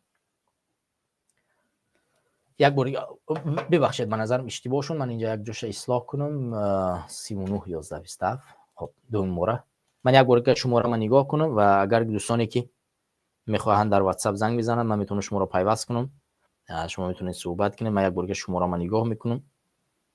خب 79 04 39 11 27. بله شماره ما یا 0079 04 39 11 27 یا که با جمع 44 79 04 39 11 27 شما میتونید با ما زنگ بزنید و توسط واتساپ با ما در تماس شین و در برنامه صحبت کنین. و علاوه بر این اگر دوستان و هموطنان ما میخواهند میتونن از طریق من تلفن رو در اینجا بگذارم که من ببینم، میتونن از طریق استودیو نیز با ما پیوست شوند و صحبت کنن پیرامون موضوعی که ما گذاشتیم و امیدوارم که ما بتوانیم بازم در خدمت دوستان و برادران قرار بگیریم و این موضوعی که گذاشتیم بررسی و تحلیل بکنیم. همدیران و هموطنان عزیز، حالا ما برمیگردیم به مسئله‌ای که رستم امام علی بار دیگر رئیس مجلس نمایندگان انتخاب شد. خب همدیران و هموطنان عزیز، کشور تاجیکستان امروز متاسفانه یک کشوری شده است که در آن کشور هر کسی از اولاد امام علی رحمه الله باشد با وظیفه‌های گوناگون نویل می‌گردد و خود مردم این مسئله رو همچون یک مسئله جدی نمی‌بینند و برعکس به علاوه اینه که این حکومت غاصب، این اولاد غاصب تمام وظیفه را غصب میکند و این ملت را میدزدد، پولش را میگیرد، مالش را میگیرد، باز با چپاولوسی، با تعریف توصیف از همین غاصبان حمایه میکند. ما در همین هفته دیدیم که رستم امام علی بار دیگر رئیس مجلس ملی انتخاب کرده شد و که در این 24 سال نشسته بود. بار دیگر از جانب همین وکیلان با رأیگیری پنهانی به 4 سال دیگر به همین کرسی نشست. ما یادآور میشیم که مجلس ملی در سال 1999 در وقتی که تغییرات در کنستیتوسیون جمهوری تاجیکستان یا اینکه در سرقانون جمهوری تاجیکستان غیر قانونی به میان آمد، وقتی که در سال 1999 امام علی رحمانوف همچون رئیس جمهوری تاجیکستان باید به پرزیدنتی راه نمیافت، باید نامزدیش را به پرزیدنتی نمیمان، طبق اساس سرقانون جمهوری تاجیکستان و طبق اساس سازشنامه صلح، امام علی رحمانوف این حق را نداشت که باید پرزیدنت جمهوری تاجیکستان شود، ولی یک رأی پرسی غیر قانونی آماده کردند و در سال 1999 بار اول به کنستیتوسیون جمهوری تاجیکستان یک رأی پرسی به میان آمد و در این رأی پرسی عوض شد که یک نفر میتواند 2 مرتبه، یعنی که از 4 ساله به 7 ساله تبدیل کرده شود و امام علی رحمانوف بار دیگر چیکار کرد؟ به پرزیدنتی نویل گردید و در پرزیدنتی انتخابات پرزیدنتی نامزدی خودش را پیشنهاد کرد و از جمله در آن رأی پرسی علاوه کرده شده بود به کنستیتوسیون جمهوری تاجیکستان که پارلمان تاجیکستان به 2 قسمت تقسیم می شود و از عبارت از مجلس ملی و از مجلس نمایندگان. خب مجلس ملی در اونجا قانون‌ها بررسی و تحلیل کرده می شوند که ما در مجلس ملی مشهور بود که عبیدالله اسمش فراموش کردم، شهردار پیشین دوشنبه و رئیس پیشین مجلس ملی بود و بارها عبیدالله بارها او در این سمت انتخاب کرده میشد تا سال 2020. سال 2020 بعد از انتخابات پارلمانی عبیدالله کنار رفت، پیش از اون از شهرداری سال 2018 کنار رفت و در سال 2020 الکی از این مجلس نیز عبیدالله رو برکنار کردن و پسر امام علی رحمانوف رستم امام علی به این کرسی نشست. حالا مجلس ملی یکی از کارهایی را که انجام میدهد این نقطه اصلی یعنی بودنی، یعنی مهمیت آن به عهده گرفتن حاکمیت بعد از حالت مرگ پرزیدنت است یا اینکه حالت بیماری، حالت دیگری که به میان رخ میدهد. مجلس ملی یا اینکه رئیس مجلس ملی کسی است که حاکمیت را به عهده میگیرد و نفر اولی کشور می شود. بر این اساس یعنی اهمیت مجلس ملی بسیار بالاست. این را حالا اشخاص‌های فکر کردن که میخواستن این را زیر نظارت خود بگیرند، چون مجلس نمایندگان یک نهادی است که اون از توسط مردم انتخاب کرده می شود و وقتی که مجلس نمایندگان توسط مردم انتخاب کرده می شود و امکان دارد که در اینجا اشخاص که رئیس جمهور شود، اگر که این در گذشته به رئیس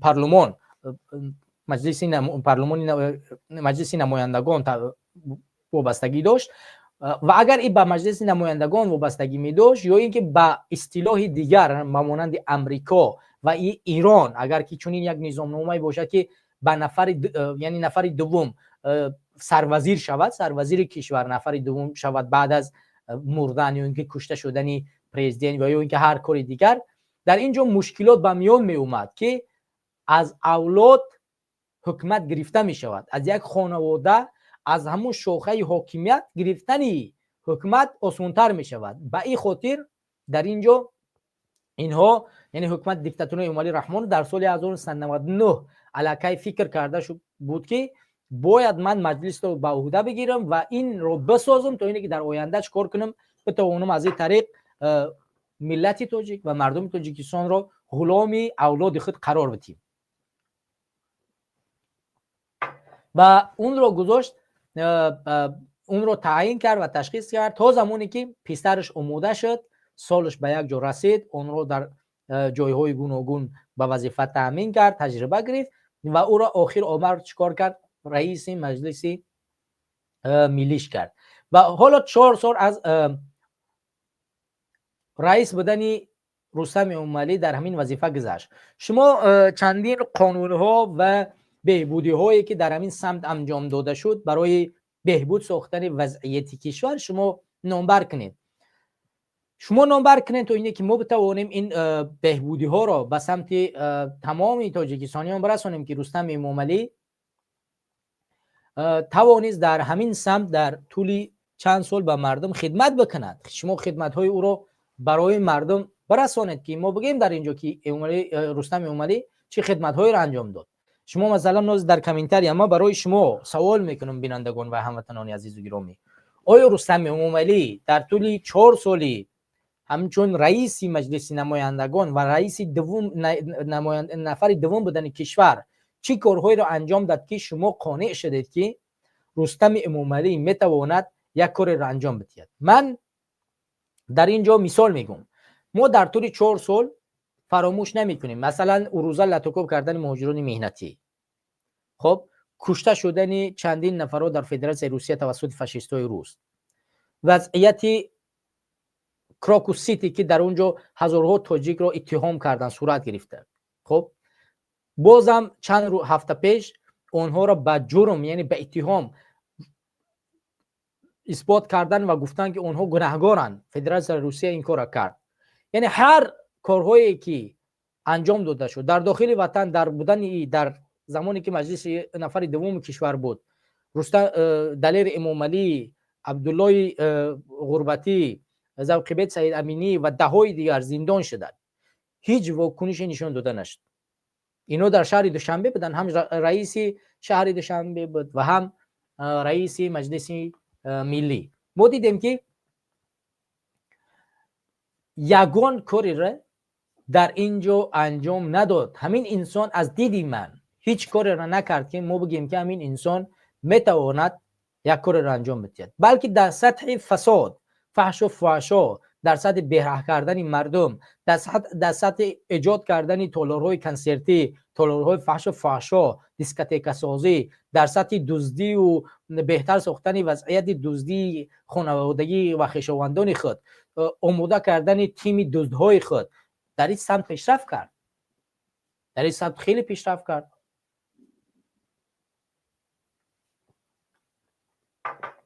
پس ما میتونیم بگیم که رئیس مجلس ملی در این سمت دزدی، غارت، فسادی مالی خیلی پیشرفت کرد. بیا این رو از سامانه رادیوی آزادی به سمت شما برسونم. همونطور که شما میبینید رستم امالی پسر کلانی رئیس جمهوری تاجیکستان بار دوم رئیس مجلس ملی پلات بالای پارلمان شده است. آوازدهی روز 11 اپریل گذشت. مجلس ملی 33 عضو دارد و اکثر آنها از حزب حاکم خلقی دموکراتی هستند. 33 نفر آنها با جانبداری از رستم امالی رای داده، هیچ کس زیر نبرآمده است. ببینید دوستان گرامی، مجلس ملی 33 عضو دارد که یکی از آنها خود رستم امالی است، خب که 32 نفر دیگر خب رای داده است و 32 نفر 31 نفر اون به طرفداری و یک نفر دیگرش شاید در مجلس نبوده است و یا اینکه به طرف آواز داده است. 31 نفر او بدون یگان، یعنی همچون یک جایی که هیچ اختلاف نظریه موجود نیست، در حالی که جایی که قانون قبول کرده می شود، تصمیم او گرفته می شود، در اونجا بدون شک دید متفاوت وجود دارد. مثلا ما در حرکت سیاسی گروه 24 وقتی که بدیم دیدی گوناگونی موجود بود. من با دید بیشتری بچه‌ها هم نظر نبودم، همیشه بحثا موجود بود، همیشه بحث میکردیم، جنگ میکردیم، دعوا میکردیم، گوی میشد که بالاتر میرفت ولی میکردیم این کار. همین خاطر شما میبینید یعنی از همین اشخاص ها، یعنی از 32 نفر 31 نفر و یک نفر دیگه که الان معلوم است که زید یا حالا جواب نداده است اصلا.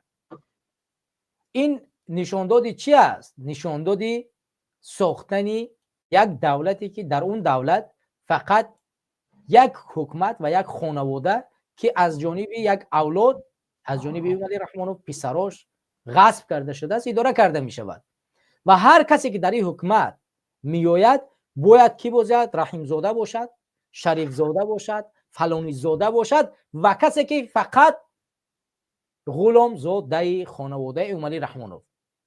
اول باید تسمه در گردنش بسته شود و توسط این اولاد مهر غلامی در پیشونیش زده شود و فقط به خاطر این اولاد خدمت کند، بعد به این وظیفه ها گرفته می شود. در غیر این صورت هیچ کس توانایی وظیفه گرفتن و به قدرت رسیدن و به حکومت آمدن رو ندارد، چون حکومت در مفهوم امروزه، در معنای امروزه خدمت به حکومت به خانواده علی رحمانوف است. در غیر این صورت هیچ کاری نمیکنن. مثالی آشکار، من وقتی که از ناحیه رشت زنگ زدن از حکومت دعوت بازگشت کردن، میگه که دستور پرزیدنت است، دستور امامعلی است که ما فلان کار را میکنیم. میگم برادر، شهروند با دستور کار نمیکند، ما با دستور کار نمیکنیم، شما همچون یک کارگر با دستور کار میکنید، ولی باید دستورات رو با قانون مطابقت کرده به ما عمل کنید. من کودکس شهروندی، کودکس جنایی، سرقانون، ما با این کودکس ها ما میتونیم همکاری کنیم با شما. من با دستور کار ندارم. دستور برای تو دستور است، برای من دستور پرزیدنت دستور نیست. دستور پرزیدنت برای تو دستور است، تو را باید با قانون مطابق کرده بیای برای من با قانون کار کنی. بگو که در فلان قانون اومدگی است که تو فلان کار کردی، بیا باید طبق فلان قانون باید بر بگردی یا طبق فلان قانون باید تو کار بکنی. شما چگونه میایید دستور به شهروند عملی میکنید؟ یعنی فقط باید با خانواده علی رحمانوف کار کنید. برادر الماس من چند صحبت کنم دیگه رفتن میگیرد. عبدالخلیل خوش آمدید بر برنامه امروزه. امیدوارم که صحبت ما یک گونچه گرفته باشه و بفرما اگر چیزی گفتنی باشه. سلام علیکم. همجا تماشا داشتم، به حد خوب قید کردی در همون موضوعی که مهاجران تحقیر میشوند. بگیم که رئیس جمهور قرقیزها یا که بگیم که وزارت کارهای خارجی قرقیزها یا که در پارلمان قرقیزها میبرند صحبت میکنن درباره لطو کوبشیدن بگیم مهاجرای قرقیز در روسیه، میبرند صدا بلند میکنن. ما مردمی تاجیک هممونه میخه بگیم که ترسو کردگی که ما نمیتونیم صدا بلند بکنیم. شما اگر اهمیت دادگی باشه زید سعید اسم نمیگیریم، باور کنید کسی صدا بلند کرد، کسی ناراضگی بیان کرد، کسی میخواست آرامی آبادی همه جامعه تاجیک، باور کنید این حکومت گرفت برد یا زندان کرد یا که گریزشون کرد، دربدرشون کرد. به همین خاطر دعوتای ما همین است که برادرای عزیز باید ما ناترس شویم، باید ما برایم گپ بزنیم، حق و حقوق خودمون دفاع بکنیم. این حکومت همیشه رفتن میگیره. این اگر ما علشش نکنیم، این یگان کسی دیگه برای ما علش نمیکنه و نمیاره ما رو نمیتیش. به همین خاطر بیای یگان کار بکنیم، مردم سرجم بشیم، بیای بگیم سر یک مسئله بیایم که چیکار بکنیم که رژیم تیزتر بگیم که برکنار بکنیم. سبب در چیه که ما این سالها در روسیه تحقیر میشیم. یک حکمتداری ما نمیبرویه بگیم یک بار نمیگه که برای چی شما داره مردم ما را ظلم میکنه. کسانی که حجت ندارن مشکلی نیست، اون پرابلم اون است که حجت نداره و بگیم میبرن شکنجهش میکنن. قانون است، در کدام شهری که رفتی باید او قانون را رعایت بکنی، نه که مردم بگیم تنه کردن، برده زدن، نمیدونم همه کار رها میبینن. نسبت ما متاسفانه نه وزارت کار خارجیمون نه داخلیمون یگان تاش یک بار صدا بلند نمیکنن که برای چی شما همین کارها را میکنید این روزها؟ برای که اینا متهمن، اینا ما برای چی همین مردمی میگیم؟ برای چی ما میخوایم که همین یک حکومتی باشه که یگان کس زویسی می نباشه؟ این رحمانوف ای پوتین زویسی میای، اگر رحمانوف تجاوز هم بکنه بگیم که سر بالا نمیکنه، برای که تصاوگیرک شه، برای که نمیتونه صدا بلند بکنه، برای که اگر بگه که صدا بلند بکنه میگه از من نمیدونم مخالفات فریاد میکنن در 15 مینوت الش پیریوراتت میکنن. این هم خیلی اوگراژاتو 100% در رحمانوف هست. به همین خاطره که رحمانوف لبوی کار میکنن دیگه بگیم که رحمانوف سر بالا نمیکنه. به همین خاطر باید ما اینا الش بکنیم که همین شکنجه های مهاجرا، کسانی که در روسیه هستند یا که در دیگر دولت ها هستند، تحقیر بگیم که دشنام چون نکنن. ما باید یک حکومتی بسازیم که لااقل اگر نتونیم در گفتی روسا که در پیروی وریم جای کار تامین کرده مردم، لااقل در همون خارج هم باید که بگیم که پشتیبانی کرده بتونیم.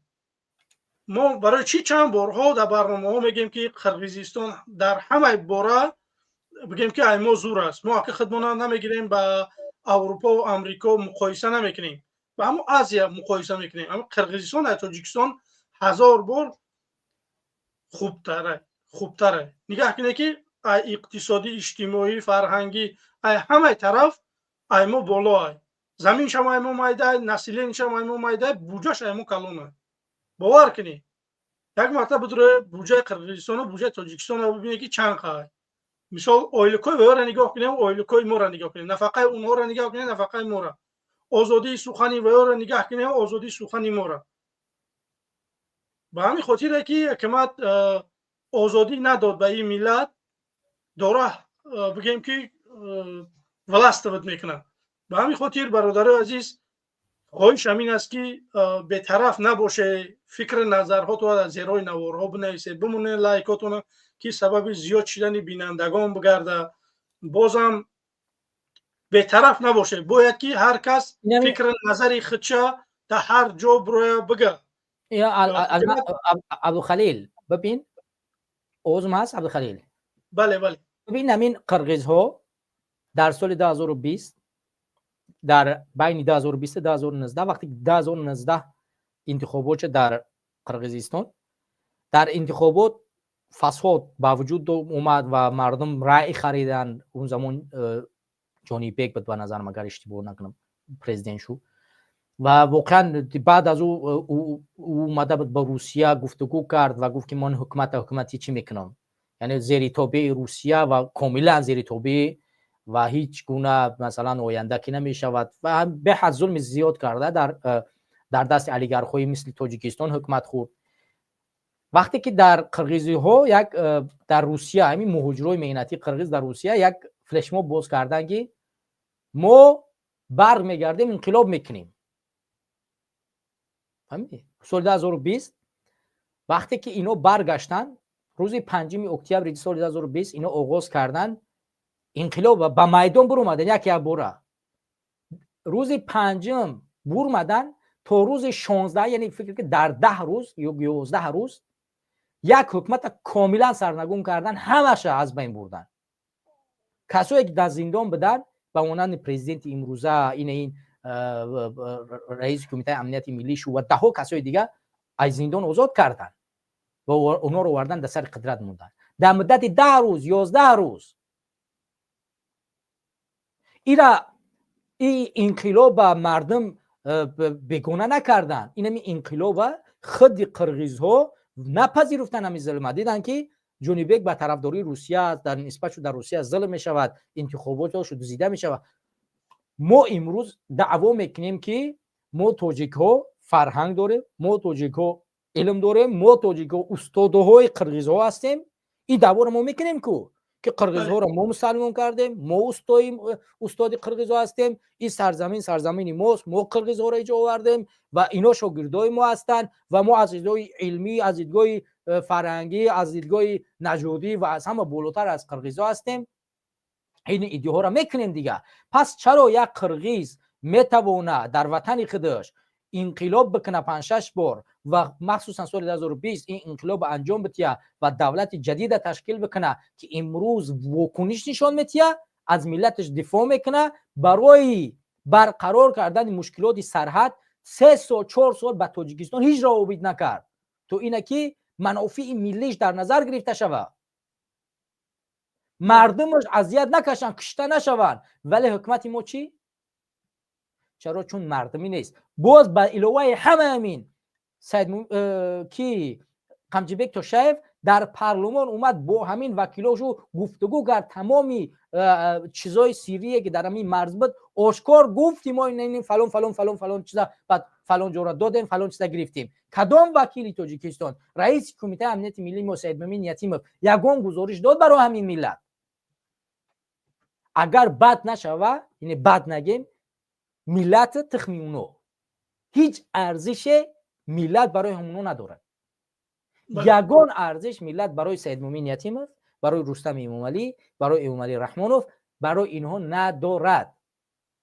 اگر میداشت ارزش میداشت اینا دفاع نمیکردن. مشکل اصلی در اینا نیست، در همین رحمانوف نیست، در رستم امامعلی نیست، در سید مومن یتیمov نیست. مشکل در اینا نیست. هر کسی در جای اینا باشد، اگر ملت همین بسرسانی را قبول بکند ادامه می‌یابد، یک کسی دیگر هم بیاد همین کارا میکند. ملت در زمان پیشرفت میکند که مثل قرغیزها میخزی میره انقلابش میکنی. بله همین لیشنی کار کرد، ارزش‌های ملی تا، ارزش‌های دینی تا، ارزش‌های فرهنگی تا از بین برد، میره انقلابش میکنی. و قرغیزها رفتن امروز حوزینه مثلا در تاجیک در روسیه بی خودش بالاتر قرغیز میدونه، در حالی که قرغیزها ارزش‌هاشو در تاجیکستان از ما بالاتر، در روسیه از ما بالاتر است. بله دفاعشون میکنن، یا پراپیسکای خالی میکنن، پاتین متین نمیکنن و هزارها بهتریت دیگه دارن. یک تاجیک چی؟ با جنگ اوکراین برده نمیشون. چرا؟ چون دولت قانون قبول کرده که این کارو نکنن، نسبت چون پرونده جنایی باز میکنن. حد امکان یک قرغیز هم میگن بیاد پورا در جنگ اشتراک، میگه که من نمیرم، مرا نسبتم در دولت خودم پرونده جنایی باز میکنم، من چیکار میکنم اونجا میرم؟ بعد من پدرم در اونجا، مادرم در اونجا، من دیگه وطن برگشتن نمیتونم. پس ایده چی نشان میتید؟ مشکل در امروزه حاکمیت نیست، مشکل امروزه در مردم است که حاکمیت به جا آورده رسونده است. حاکمیت رو در جاش نمیشنونه، از بین نمیبرش. بله باید ما به هر بگیم که راه باید این مردم بیدار بکنیم. نمیدونم خواهش کردن در کار، زوره کردن در کار، جایش اومده سخت گفتن در کار که این مردم بگیم که ناموسش بیدار بشه و برایان بگیم که یگان کار بکنند. برادر عزیز نگاه کنید که ما یگان کسا به آتش روان نمیکنیم، یگان کسا به مرگ روی نمیکنیم. ما چخیلی که برادر شراف‌الدین گفت ما در میدان ها نباشیم شما نبروید. باور کنید ما انشاءالله که نیت داریم، ما هم به خودمون برنامه داریم. ما میخواهیم که نفرها را ببینیم در برهامون که اگر به مثل عزت اما نشویم. ما را امروزها در شبکه‌های اجتماعی برادر عزیز ما قطعی شماییم. بگیم که برادر عزیز من خواهش منم همین است که کسانی که واقعا در این راه هستند از برای خدا قطعی ما باشه. این خیلی دروغ را برای که عزت امونی بیچاره ما دیدیم که تا 12-18 هزار آدم در یک برنامه‌های بگیم که زندهش بگیم که اشتراک میکردن مردم. امروز مرده که بردن زندان کردن متاسفانه بگیم که یاد همون نفر نیست، در فکر یگان نفر. و همین خاطر این دروغ است که برادر عزیز ما قطعی نه، از برای خدا قطعی ما باشه که ما بدونیم که شما قطعی مایه. خیلی با فند قطعی بگیم که ما قطعی شمایه، ما یگان کار کردن نمیتونیم. واتساپی زنگ بزنه، نمیدونم هر نفر اگر 10 نفری را در برش جمع بکنه، باور کنه ما گفتیم برادر عبیدالله که در 10-11 روز ما میتونیم که رحمانوف همیشه به یگان چی نه بل کلمن یگان چی نمیگیریم. پراست مردم بخیزه اگر باور که ما در چند روز رحمانوف بین میبریم. این حکمت باور که همیشه ترسوه. اینا برادر عزیز نگاه کنه که آدمی که این قصول بگیم در سر قدرت این قص پل دارن این قص چیز دارن اگر مردم یک کم طرح قیام بکنه اینو دیگر بگیم که منتظر نمیستن که مردم کلم بخیزه و اینو را بقفا برای زندان بکنه یک کم شورش بشه و اینو ای بین میرون اینو میگریزن میرون کتا کتاش باور کنی اینو نمیخوان که او چیزایی که به دست آوردن در این طول چند سالها پروست تک بگیم که ای دست بتیان به همین خاطر اینو ای قیام مردمی رنگ عجل میترسن به همین خاطر دعوت ما همین است که باید ما سرجم بشه مردم مخالف و مهاجر مبارزه همه کسا یک انقلاب مردمی در داخل روز ساعت گفتن در کار رئیس پس بگیم که دیگه بجا کردن هم در کار نیست که کی روز ساعت گفتن در کار مردم یک کاری بکنیم بخیزیم انشالله که این رحمان فایبین میروه رو ببین قرقیزها عملا زمستون برمیگردن. مثلا در ماهای اولی سال 2020 در قرقیزستان انتخابات برگزار کرده شد. بعد همین انتخاب تقلبی بود و بعد از اون ظلم زیادتر شد. قرقیزها تابستانی‌ها زیاد میرن کار میرون. اینا همین یک فلش موب آماده کردن برای بازگشت و گفتن که ما زمستان برمیگردیم وطن و واقعا هم زمستان برگشتن. در ماه اکتبر انقلاب کردن. ما چی را انتظاره؟ مثلا فلش موب آماده کنیم که ما زمستان که خنک است مردم ما برمیگرده وطن، پس ما آماده انقلاب باشیم در تاجیکستان. چرا با ماه مثلا دکبر اکتبر در تاجیکستان ماه انقلاب یا ما یکنی ماشه انقلاب اعلام که یکنی ما مثلا ماه دکبر از اول دکبر تا مثلا 15 ماه ینور یا اینکه از ماه 15 ماه اکتبر تا یکم ینور روز انقلاب، این همینجا در انقلاب میشود. مردم باز بگردید. این سخت نیست. مردم باید خودش واکنش نشون بده. مگر اگر امروز سامانه‌های مجازی را هزارها فتوشاپ نوشتجات جمع شود که ما مثلا 15 ماه اکتبر همه کسا در تاجیکستان تا یکم دکبر در همین حالت یک همین سرزنش زد ما برمیخیزیم و حکومت از بین میبریم. مردم خودش برمیگرده. اویسته بیایید یک فلش موب با هم بکنیم. فلش موب میتواند کمک کننده روند باشد. کویو ببینیم که مردم ما تو کجا مونده یک انقلاب است. چرا قرقیز ها میتونن ما نمیتونیم؟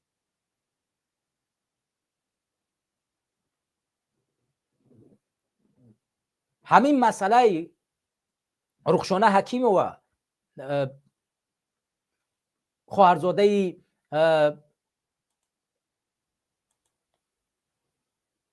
خواهرزاده شکری جان حکیموف، این همین خودش یک مسئله خیلی روشن است. بسیار مسئله روشنی بود که ما میتونستیم در این همین زمان از نازکی ملت استفاده کنیم، بر بخیزیم و انقلاب کنیم. اگر ملت اینو قدر آگاهی سیاسی می داشت، آگاهی اخلاقی می داشت، اجازت نمی داشت که یک خانمی که مادر است و کودک شیرخور دارد برد پشت پنجره.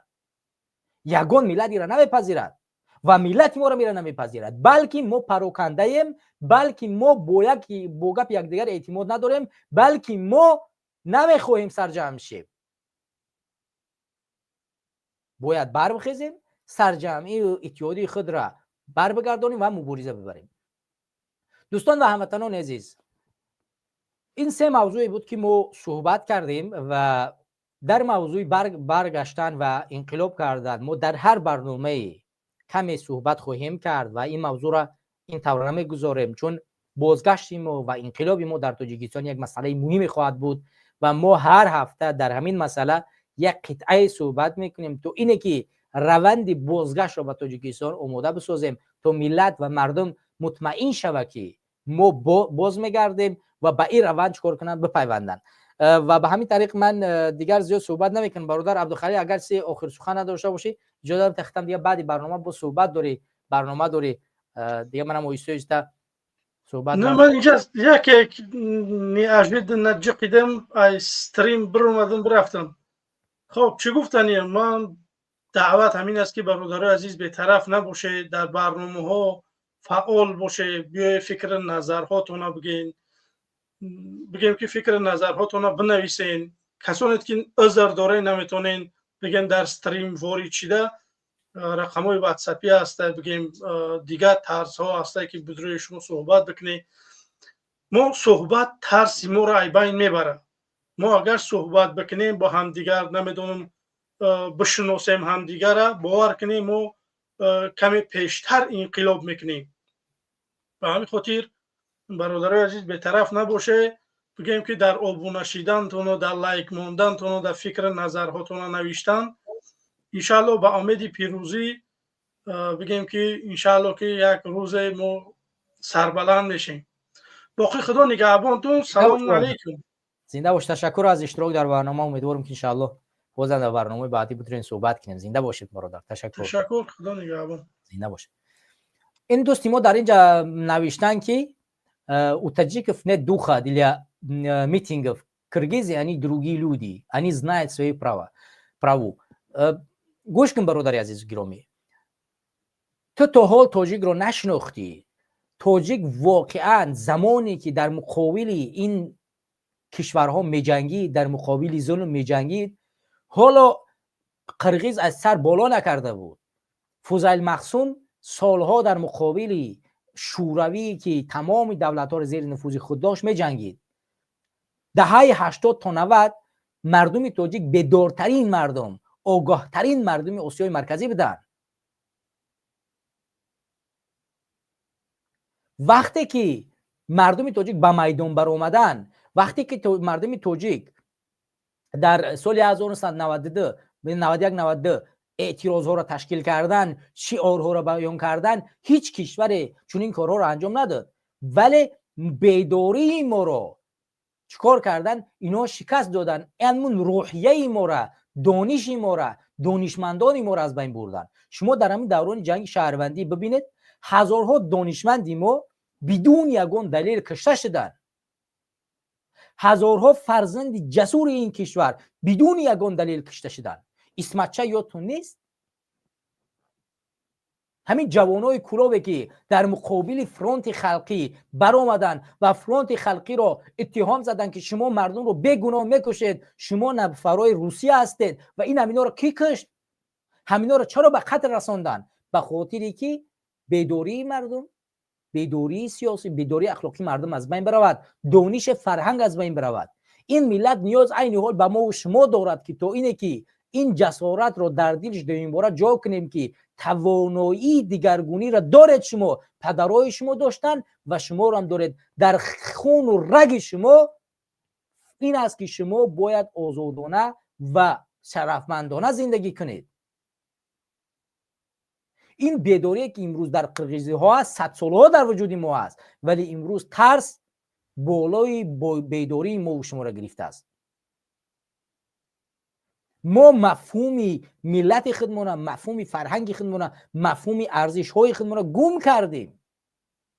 باید برگردیم به اصل خویش. در اون صورت ما میتونیم پیروز شیم. باید ما بدونیم که ما کی بودیم، پدران ما کی بودن، چرا برها ظلم رو نپذیرفتن، نه ظلم امیر بخارا را پذیرفتن، نه ظلم شوروی را پذیرفتن، نه ظلم دیگر را. چرا امروز ما ظلم یک اولاد را بپذیریم؟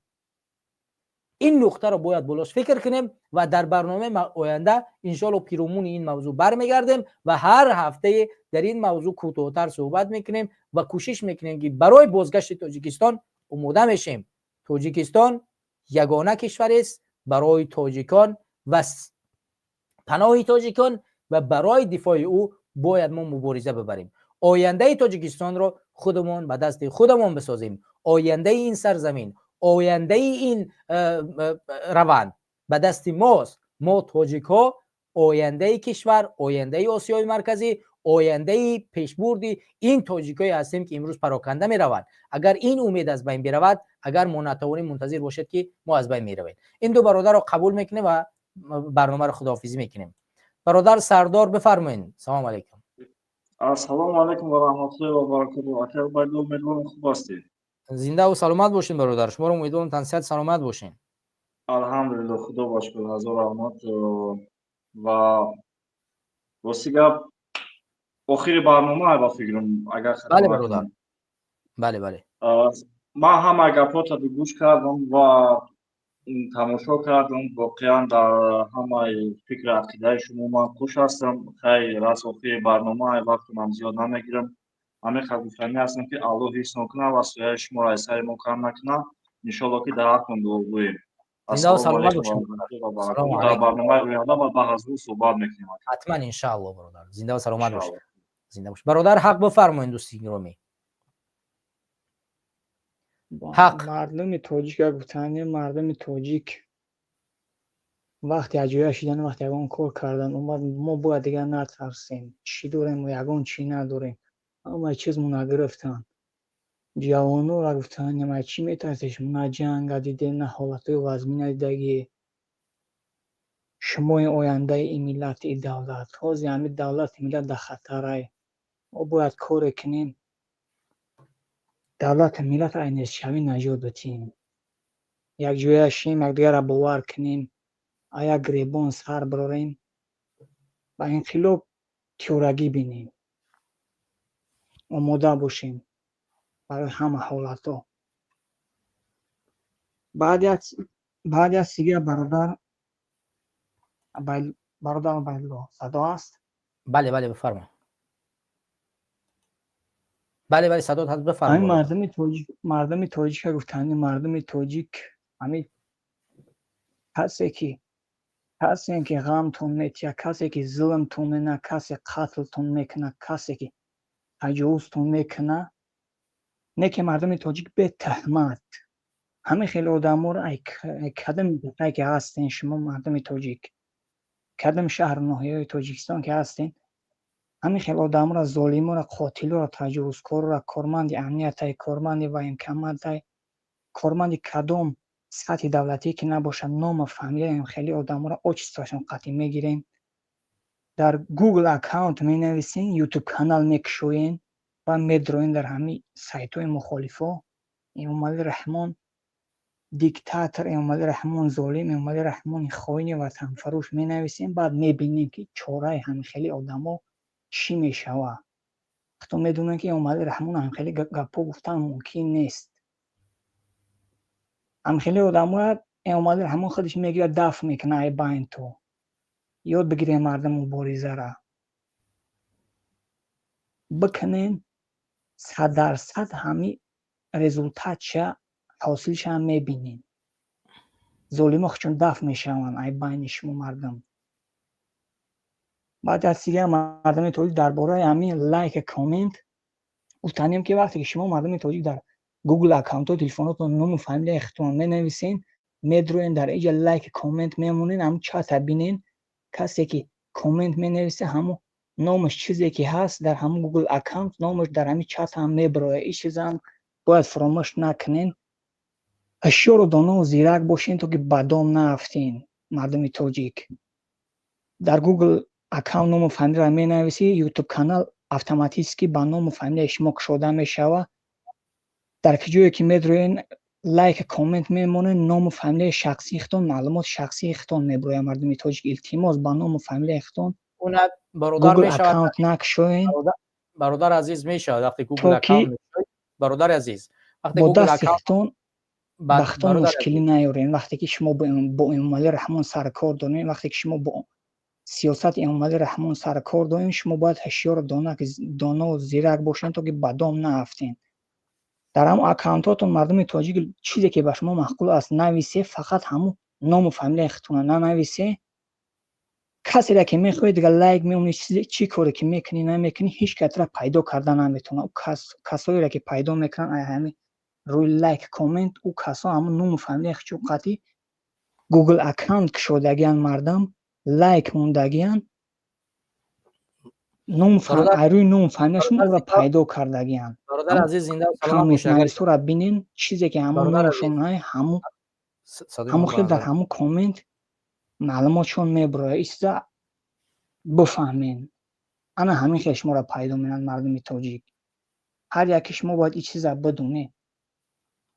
هوشیار باشین تا که بدام همین کارمندای امنیت نرفتین، تا که شما را زندان نکنن، تا که شما را تهمت. برادر متاسفانه صدای ما را نمیشنه، یک طرفه صحبت داره. دوستان گرامی و هموطنان عزیز، مسئله که برادر گفتن مسئله مهم است. شما میتونید و اسم نسب خود که نمیشه خود را در چهار گذاشت ننویسید و اگر اسم نسب خودتون در یوتیوب و فیسبوک باشه شما میتونید تغییر بدید. مثلا در یوتیوب شما میتونید از ناسترویک و نام نسب خود را تغییر میدید. اگر گوگل هم به نام خودتون باشد یوتیوب وقتی که باز میکنید شما حق دارید که در یوتیوب نام فامیل خودتون را دیگر کنید. یوتیوب اجازه میدهد که گوگل شما یک اسم داشته باشد و یوتیوب شما یک اسم دیگه ای داشته باشد. یعنی میتونید شما یک چنین کار را بکنید، یعنی بنویسید اول در یوتیوب بروید نام نسب خود عوض کنید در داخل یوتیوب ناسترویک کانال یوتیوب میتونید و در داخل کانال یوتیوب اسم نسب خود عوض میکنید. این مشکلی نیست و کوشش کنید که البته وقتی که شما مبارزه میبرید تو زمانی که همون وقتی رفتن و بازرسی که در داخل تاجیکستان باشه نیاز نیست به اسم و نسب خود وقتی پنهان هستید این کار انجام بدید. دوستان گرامی و هموطنان عزیز، از برادری که طرف صدر یک طرفش نویدن برای اینه که من بیرون تو کارم عذر میپرسم خاطر که نتوانستیم دیگر صدای مرا بشنوین، یعنی ما بتونیم صحبت کنیم با هم. برای خودم چون اخیر برنامه بود ما مجبورم 1 ساعت و 55 دقیقه تقریبا 2 ساعت میشم و در بخش مستقیمم طبیعتا برنامه ما 1 ساعت و 1 نیم ساعت ادامه می‌یابد چون ما تصمیم گرفته بودیم در حرکت سیاسی گروه 24 که برنامه‌ها زیاد از 2 ساعت زیاد ادامه نکند و 1 ساعت بهتر از 1 ساعت زیادتر شد. خلو هر چند میرود کوتاه‌تر باشد خوبتر.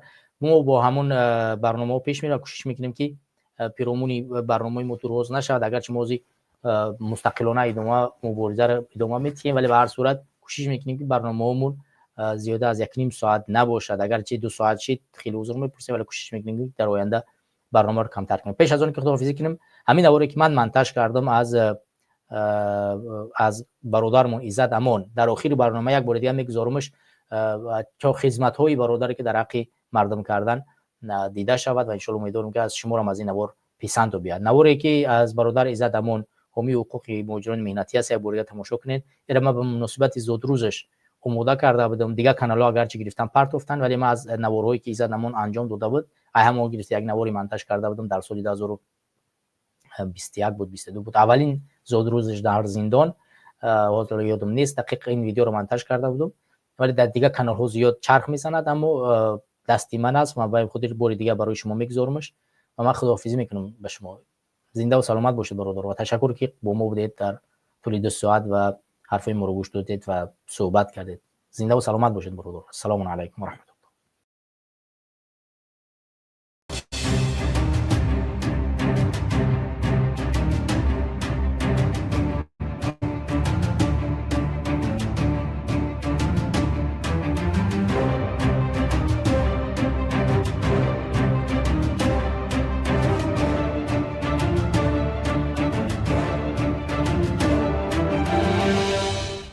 از تمام بلاگرها و تمام هموطنان خواهش میکنم در این روزهای مشکل بیاید دست به دست همدیگر مونیم.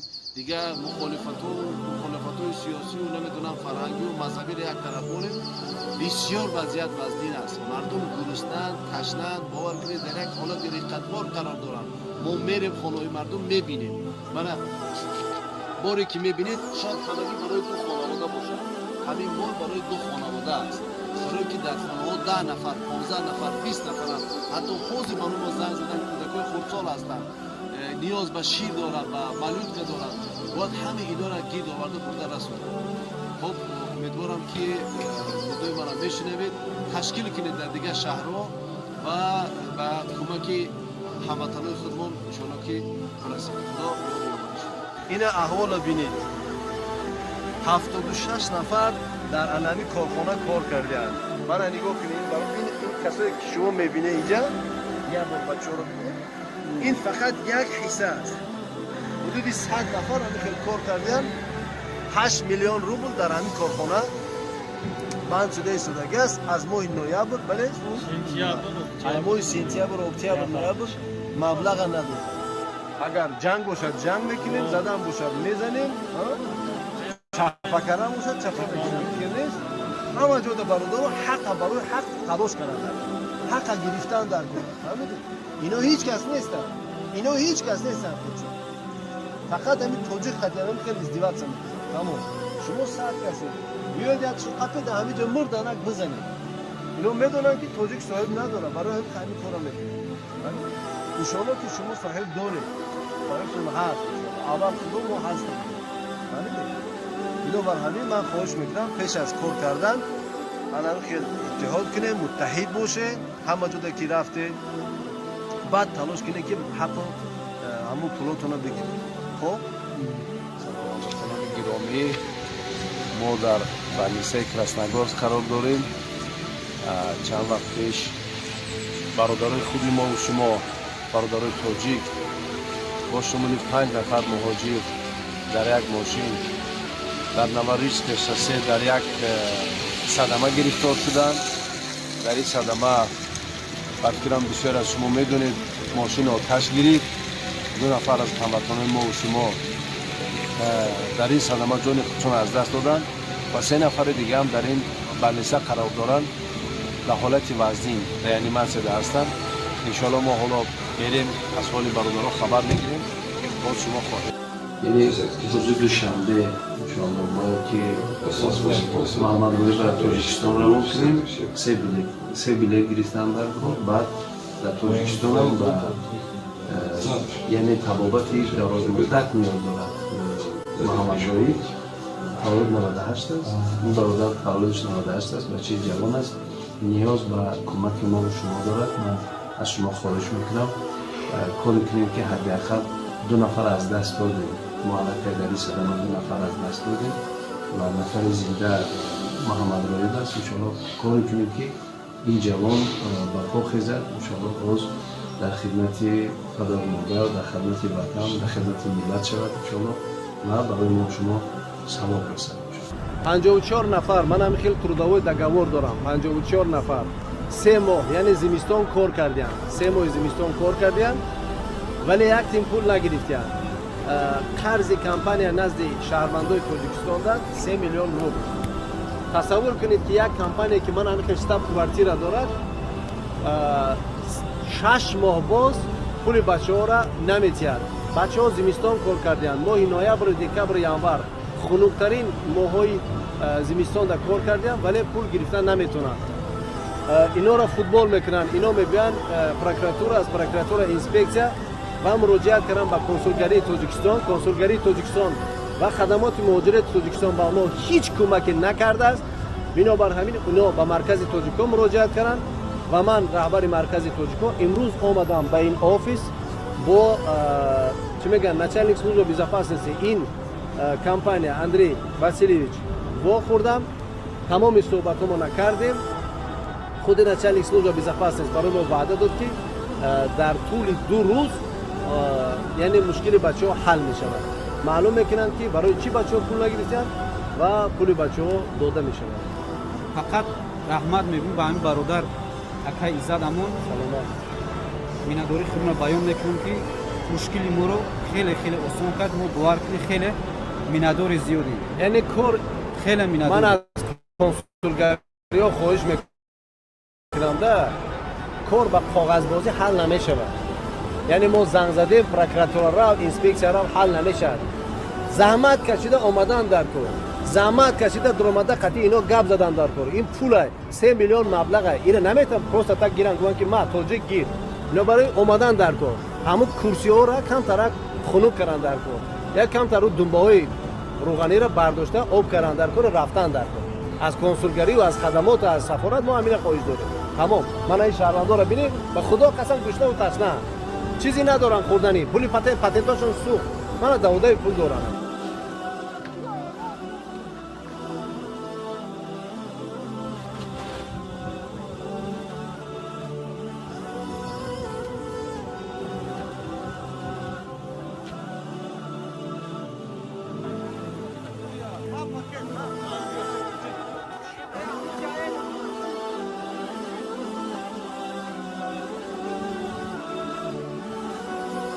Девушка.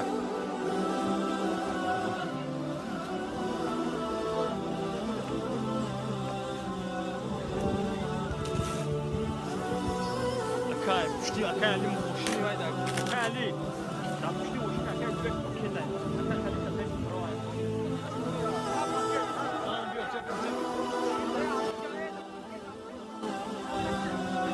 و هر یک هموطنی که به چنین روز گرفتار شده است بتوانیم کمک رسونیم. حداقل یک کمکی که بتواند یکم دردی ایشان تسکین دهد. و عبدالسلام امروز به خاطر دعوت گروه تفتیشاتی یعنی اسلیستو کمیته از تاجیکستان به من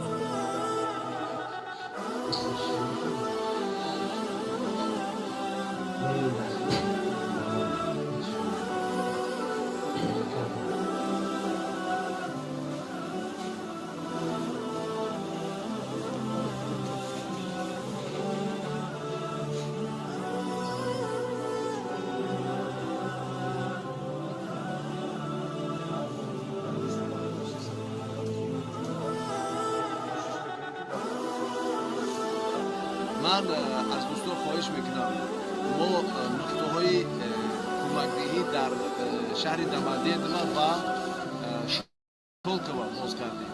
شهر دمادیدما و شولکova زیر این نوار خواهش میکنم دوستایی که نیاز به کمک دارید در شهر دمادیدما و شولکova تلفنتون رو نویسید. ان شاء الله دوستای ما در شولکova و دمادیدما و نیز در شهر کالوسکا область اگر باشند دوستای کمک نیاز شما هم نویسید. کالوسکا область دمادیدما و شولکova علمی سه نقطه باز شدگی است. ان شاء الله دوستای ما میبینند نظر نوار نویسید تلفنتون رو زنگ بزنند ادرس منطقه و میبرند میرسونند و نیز ما ان شاء الله امیدواریم که این معرکه گسترده تا تمام شدن کرانتین دوام میکند خداخواه به قدر امکان.